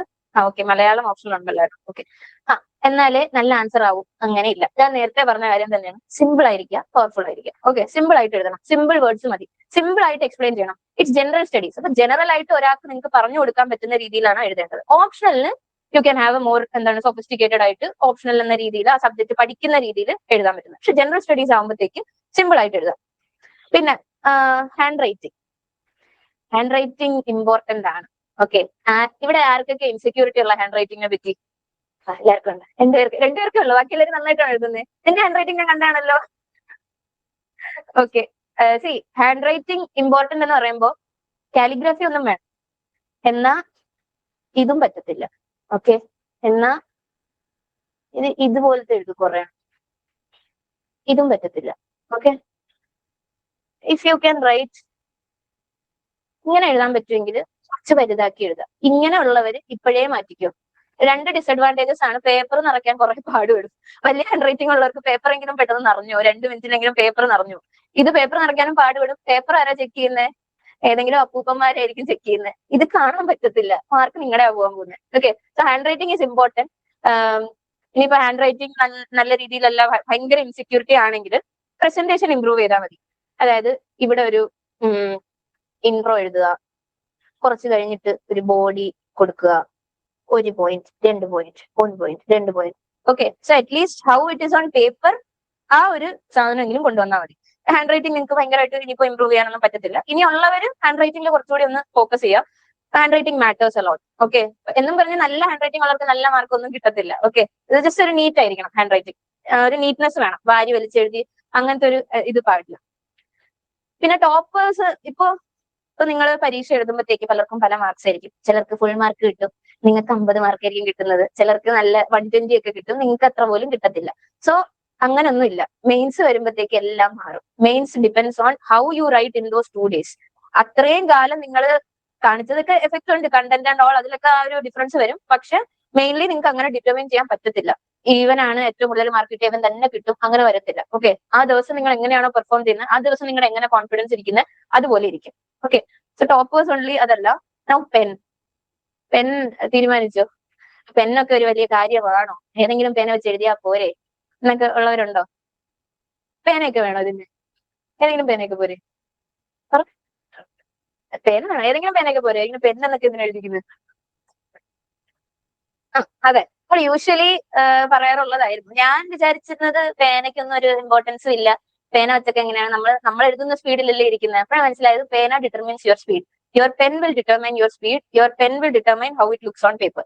Okay, usually I M someone who prefers ball pen. പക്ഷേ ഈ പരീക്ഷയ്ക്ക് വേണ്ടിയിട്ട് ഞാൻ ജെല്ല്. ഓക്കെ, എനിക്കിങ്ങനെ എഴുതി ഇങ്ങനെ വരച്ച് ഇങ്ങനെ ball you have to write with lot of support, അതായിരുന്നു എനിക്കിഷ്ടം. പക്ഷെ ഈ പരീക്ഷ എഴുതി തുടങ്ങിയപ്പോൾ എനിക്ക് മനസ്സിലായി അത് നടക്കത്തില്ല. പറന്നു പോകണം കണ്ടന്റ്, ഇങ്ങനെ പോകണം. ഓക്കെ, ഇത് നമ്മളിങ്ങനെ അധികം നേരം അവിടെ ഇങ്ങനെ ഈ പരിപാടി നടക്കത്തില്ല. അത് മിക്കവാറും ഈ പരിപാടി ആയിരിക്കും അവിടെ. ഓക്കെ, സോ അങ്ങനെ പോകണമെങ്കിൽ you need a pen which flies. അതാണ് gel pen. Gel pen you can use. നിങ്ങൾക്ക് ബോൾ പെൻ ആണ് ഇഷ്ടമെങ്കിൽ ബോൾ പെൻ യൂസ് ചെയ്യാം. ചിലർക്ക് സ്പീഡ് അങ്ങനെ പെൻ വെച്ച് മാറ്റർ ചെയ്യാറില്ല. But I would say at least ഒരു പ്രാവശ്യം ഒന്ന് ട്രൈ ചെയ്ത് നോക്കുക. ഞാൻ യൂസ് ചെയ്ത പെൻ B7 ആണ്. അതൊന്ന് ഐ വോണ്ട് സേ നിങ്ങൾ ഇപ്പോഴേ പ്രാക്ടീസ് ചെയ്യുമ്പോൾ പോലും ഈ പേന വെച്ച് ചെയ്യണമെന്ന് പറയില്ല. ഒരെണ്ണത്തിന് തന്നെ 75 രൂപ. അപ്പോ നിങ്ങളൊരു ഒരു മോക്ക് ടെസ്റ്റ് അല്ലെങ്കിൽ 1 ഫുൾ മോക്ക് ടെസ്റ്റോ അതിന് മുമ്പത്തെയോ ഏതെങ്കിലും ഒരു പേപ്പർ ഇത് വെച്ച് എഴുതി നോക്കുക. And let see if you R comfortable വിത്ത്. അതിന് മുന്നേ വേണമെങ്കിൽ നോർമൽ ജെൽ പെൻസ് വെച്ചൊന്ന് ട്രൈ ചെയ്ത് നോക്കിയാൽ മതി. നോർമൽ ആയിട്ട് കിട്ടുന്ന ബോൾ പെൻസിന്റെ ഇതിൽ കിട്ടുമല്ലോ ജെൽ പെൻസ്, അതുപോലത്തെ പെൻസ് വെച്ച് നോക്കുക. പിന്നെ gel pen usually we say it looks good on paper and it does. Okay, ഈ പേപ്പറിൽ നല്ല രസമാണ് അത് കാണാൻ. നമ്മൾ എഴുതി കഴിഞ്ഞാൽ എസ് ഒക്കെ എഴുതി കഴിഞ്ഞാൽ നമ്മളിങ്ങനെ വാവ് കൊള്ളാലോ, ഹാൻഡ് റൈറ്റിംഗ് കൊള്ളില്ലെങ്കിൽ നമ്മൾ കൊള്ളാം, നല്ല രസമുണ്ട് കാണാൻ. It looks good on paper. And gel pen don't get worried, അത് വെള്ളമൊന്നും ആവത്തില്ല. പേപ്പർ ഇസ് വെരി ഗുഡ്, നല്ല ക്ലാരിറ്റി ഉള്ള പേപ്പറാണ്, പിന്നെ നല്ല ക്വാളിറ്റി ഉള്ള പേപ്പറാണ്, ബാക്കിലൊന്നും ആവത്തില്ല. It will be there. So you can use B7. ഞാൻ യൂസ് ചെയ്തത് നോൺ റീഫിലബിൾ ആണ്, ജസ്റ്റ് വൺ ടൈം യൂസ് ആണ്. വൈ എന്ന് പറഞ്ഞാൽ എന്റെ കുറെ ഫ്രണ്ട്സ് അല്ലാത്തത് യൂസ് ചെയ്തിട്ടുണ്ട്. കാർട്രിഡ്ജ് മാറ്റാനൊക്കെ അവിടെ സമയമില്ല, അവിടെ ആലോചിക്കാൻ പോലും സമയമില്ല. പേന എടുക്കുക എഴുതുക എന്നുള്ള സമയമുള്ളൂ. ആൻഡ് ദിസ് പെൻ, ഈ ഒരു പേന വെച്ച് ഞാൻ 2 പേപ്പർ എഴുതിയിട്ടുണ്ട്. 2-3 hours paper I have written. അത് കഴിഞ്ഞിട്ടും അതിൽ ഇങ്കുണ്ട്. So it sufficiently it last long for about all these pages you can write. ഒരു 50 പേജസ് ആണ് നമ്മൾ എഴുതുന്നത് total. 50 pages 100 pages you can write in one pen. Okay, so ഇത് use ചെയ്യാം. നിങ്ങൾക്ക് വേറെ പേനാണ് ഇഷ്ടമെങ്കിൽ അത് യൂസ് ചെയ്യാം. നിങ്ങൾ കണ്ടുപിടിക്കണം, ഈ ഒരു ടൈമിൽ തന്നെ കണ്ടുപിടിക്കണം. Pen matters a lot. പിന്നെ multiple readings or active recall. നിങ്ങൾ പ്രിലിംസിൽ ആക്റ്റീവ് റീകോൾ ചെയ്തിട്ടില്ലെങ്കിൽ now is the time to do it. Okay, active ആയിട്ട് റീകളക്ട് ചെയ്യണം. വൈ? പ്രിലിംസിൽ അത്രയും മാറ്റർ ചെയ്തില്ലെങ്കിൽ ഇവിടെ നിങ്ങളാണ് ആൻസർ എഴുതുന്നത്. ആ ആൻസർ നിങ്ങളുടെ മൈൻഡിൽ ഇല്ലെങ്കിൽ it will not be there on the paper. ഇവിടെ ആക്റ്റീവ് റീകോൾ ചെയ്യാം. പിന്നെ സ്പീഡ് ഇപ്പോൾ വറി ചെയ്യേണ്ട. Speed it will develop. ആദ്യമൊക്കെ നിങ്ങൾ പേപ്പർ കംപ്ലീറ്റ് ചെയ്യില്ല. ഞാൻ 1 week before the exam I use to write only 15 questions. 5 question ഞാൻ വിട്ടു. ഓക്കെ, 5 ക്വസ്റ്റ്യൻസ് എപ്പോഴും എങ്ങനെയെങ്കിലും ഒക്കെ വിട്ടുപോകും. Okay, so don't worry. പിന്നെ വേറൊരു കാര്യമുണ്ട്, മെയിൻസ് നിങ്ങൾ എഴുതുമ്പോഴത്തേക്ക് അവിടെ തീ പിടിച്ച പോലെയാണ് എഴുതുന്നത്. അപ്പൊ നമ്മൾ ചെയ്യാത്ത കാര്യം വരെ ചെയ്തു പോകും എന്ന അവസ്ഥയാണ്. നിങ്ങൾ കംപ്ലീറ്റ് ചെയ്തോളും പേപ്പർ. അപ്പൊ ലാസ്റ്റ് മോക്കിൽ മാത്രമാണ് ഞാൻ 19-18 ക്വസ്റ്റ്യൻസ് എത്തിച്ചത്. അതിന് മുമ്പൊക്കെ ഞാൻ 15 ക്വസ്റ്റ്യൻസ് എത്തിച്ചിട്ടുണ്ടായിരുന്നുള്ളൂ. So don't worry about that. ആദ്യമേ നമ്മൾ കയറി കംപ്ലീഷനിലല്ല ശ്രദ്ധിക്കേണ്ടത്, ആദ്യം ക്വാളിറ്റി. ഓക്കെ, ക്വാളിറ്റി ഉണ്ടോ ആൻസറിൽ. ആദ്യമേ കംപ്ലീഷനിൽ നമ്മൾ ശ്രദ്ധിച്ചാൽ എന്താ പ്രശ്നം? കണ്ടന്റ് നല്ല ഡീഗ്രേഡ് ആവും. ഓക്കെ, നമ്മൾ എന്തെങ്കിലും ഒക്കെ ആയിരിക്കും എഴുതുന്നത്. സോ ആദ്യം അത് വേണ്ട, ആദ്യം കണ്ടന്റ് വേണം, ക്വാളിറ്റി വേണം ആൻസറിൽ. കുറച്ച് ആലോചിച്ചിട്ടൊക്കെ തന്നെ എഴുതുക, നല്ല ആൻസർ എഴുതാൻ നോക്കുക. പിന്നെ പോകെ അത് ശരിയാവും. സ്പീഡ് അങ്ങനെ മാറ്റണം. പിന്നെ there is no perfect answer. എല്ലാം ഒപ്പിച്ച് വെക്കാവുന്നതേ ഉള്ളൂ. ചില ആൻസേഴ്സ് നിങ്ങൾക്ക് നല്ല പെർഫെക്റ്റ് ആയിട്ട് എഴുതാൻ പറ്റും, but others you won't be able to. There is no perfection. Okay, നിങ്ങൾ ന്യൂസ് പേപ്പർ സ്ഥിരമായിട്ട് വായിച്ചുകൊണ്ടിരുന്ന് അതൊക്കെ മനസ്സിലുള്ള ഒരാളാണെങ്കിൽ നിങ്ങൾക്ക് പോയിന്റ്സ് കിട്ടും. വാല്യൂ ആഡ് ചെയ്തിട്ടുണ്ടെങ്കിൽ ബാക്കിയുള്ളവരെ കാട്ടി U will get points. Diagrams ഒക്കെ വരയ്ക്കാൻ ഇഷ്ടമുള്ള ആൾക്കാരാണെങ്കിൽ അതിനും പോയിന്റ്സ് കിട്ടും. രണ്ട് സാധനങ്ങളുണ്ട്. ഒന്ന് പോയിന്റ്സും കിട്ടും, പെട്ടെന്ന് എഴുതിയും. Okay, flow charts. ഞാൻ യൂഷ്വലി 10 മാർക്കേഴ്സ് ഒക്കെ മിക്കവാറും ഡയഗ്രാംസും ഫ്ലോ ചാർട്ട്സും ആയിരിക്കും. ഓക്കെ, ഈ ഡയഗ്രാംസും ഫ്ലോ ചാർട്ട്സിന്റെ ഇമ്പോർട്ടൻസ് എന്ന് വെച്ചാൽ examiner is checking A lot of question papers. എല്ലാവരും കുറെ കാർഡ് കയറി എഴുതിയിട്ടുണ്ട്. അതിനിടയ്ക്കാണ് ഒരാൾ അതിന്റെ ഡയഗ്രാം വെച്ചൊക്കെ എക്സ്പ്ലെയിൻ ചെയ്ത് എഴുതിയിരിക്കുന്നത്. Diagram it will take less time അല്ലെ. ഇപ്പോ ടൈപ്സ് ഓഫ് ഡിസാസ്റ്റേഴ്സ്. ഓക്കെ, ചുമ്മാ ഒരു നാച്ചുറൽ ഡിസാസ്റ്ററിനെ പറ്റിയ ഒരു ക്വസ്റ്റ്യൻ ആണ്. ഞാൻ ടൈപ്സ് ഓഫ് ഡിസാസ്റ്റർ എടുത്ത് നോക്കി എന്താണ് 1, 2, 3, 4. അതിനെക്കാട്ടി ഞാൻ എഴുതുന്ന എർത്ത്, സുനാമി, വോൾക്കനോ ഇറപ്ഷൻ ഇങ്ങനെ അങ്ങ് എഴുതിയാൽ എന്താണ് കാണുമ്പോൾ എടുത്ത് നിൽക്കും, അറിയാമെന്ന് വിചാരിക്കും, പെട്ടെന്ന് ശ്രദ്ധിക്കും. ഡയഗ്രാം ഒക്കെ ഒരാൾ പെട്ടെന്ന് ശ്രദ്ധിക്കും. Okay, if it's a different diagram. എഴുതുന്നതാണെങ്കിൽ നമ്മൾ ഈ ബുക്കൊക്കെ വായിക്കാറില്ലേ, നിങ്ങൾ പാരഗ്രാഫ് ആണോ ശ്രദ്ധിക്കുന്നത്, ഒരു പടമാണോ ശ്രദ്ധിക്കുന്നത്? പാരഗ്രാഫ് അല്ല, ഇറ്റ്സ് നാച്ചുറൽ. അപ്പൊ പിക്ചർ ആണ് നാച്ചുറൽ. നമ്മുടെ മോഹൻലാൽ പറയാൻ പോലെ ഒരു ദൃശ്യം മനസ്സിൽ പതിക്കുന്നത് പോലെ വേറെ ഒന്നും പതിക്കില്ല. So if you draw diagram you will get it. My I am saying this a lot ഞാൻ സുവോളജി ആയിരുന്നു. So lot of questions I will just draw the diagram. ഞാൻ എഴുതിയിട്ടൊന്നും കാണില്ലേ. നമുക്കൊരു ക്വസ്റ്റ്യൻ ഉണ്ടായിരുന്നു ഹ്യൂമൻ ഐനെ പറ്റി. എഴുതിയൊന്നുമില്ല, കണ്ണൊക്കെ അങ്ങ് വരച്ചു വെച്ച് ലേബലൊക്കെ ചെയ്ത് നല്ല വൃത്തിക്ക് അങ്ങ് വെച്ചു. So you will get marks for that. So diagram വരയ്ക്കുക. ഡയഗ്രാം അല്ലെങ്കിൽ this thing flow charts. Diagram എന്ന് പറഞ്ഞാൽ അതിന്റെ ഞാൻ കണ്ണ് വരച്ച അതല്ല പറഞ്ഞത്, ജസ്റ്റ് ഡ്രോ സം ഡയഗ്രാം. ഇപ്പൊ വോൾക്കനോ ഇറപ്ഷനെ പറ്റിയൊക്കെ ആണെങ്കിൽ ജോഗ്രഫിയിൽ നിങ്ങൾക്ക് എന്ത് വരയ്ക്കാം? മാഗ്മ വരയ്ക്കാം, ഇവിടെ കൂടെ ലാവ വന്നു, മുകളിൽ പോയി, ക്ലൗഡ്, റെയിന്, ഈ സാധനമൊക്കെ വരയ്ക്കാം. ഇത് ചില ക്വസ്റ്റ്യൻസിന് നമുക്ക് ഇങ്ങനെ വിശദീകരിച്ച് ഡയഗ്രാം ഒക്കെ വരയ്ക്കാൻ പറ്റും. ഞാൻ പറഞ്ഞ പോലെ സിമ്പിൾ ആൻഡ് യുണീക്ക്. ഓക്കെ, ഇനി നമുക്ക് GS1 സ്പെസിഫിക് ആയിട്ട് നോക്കാം.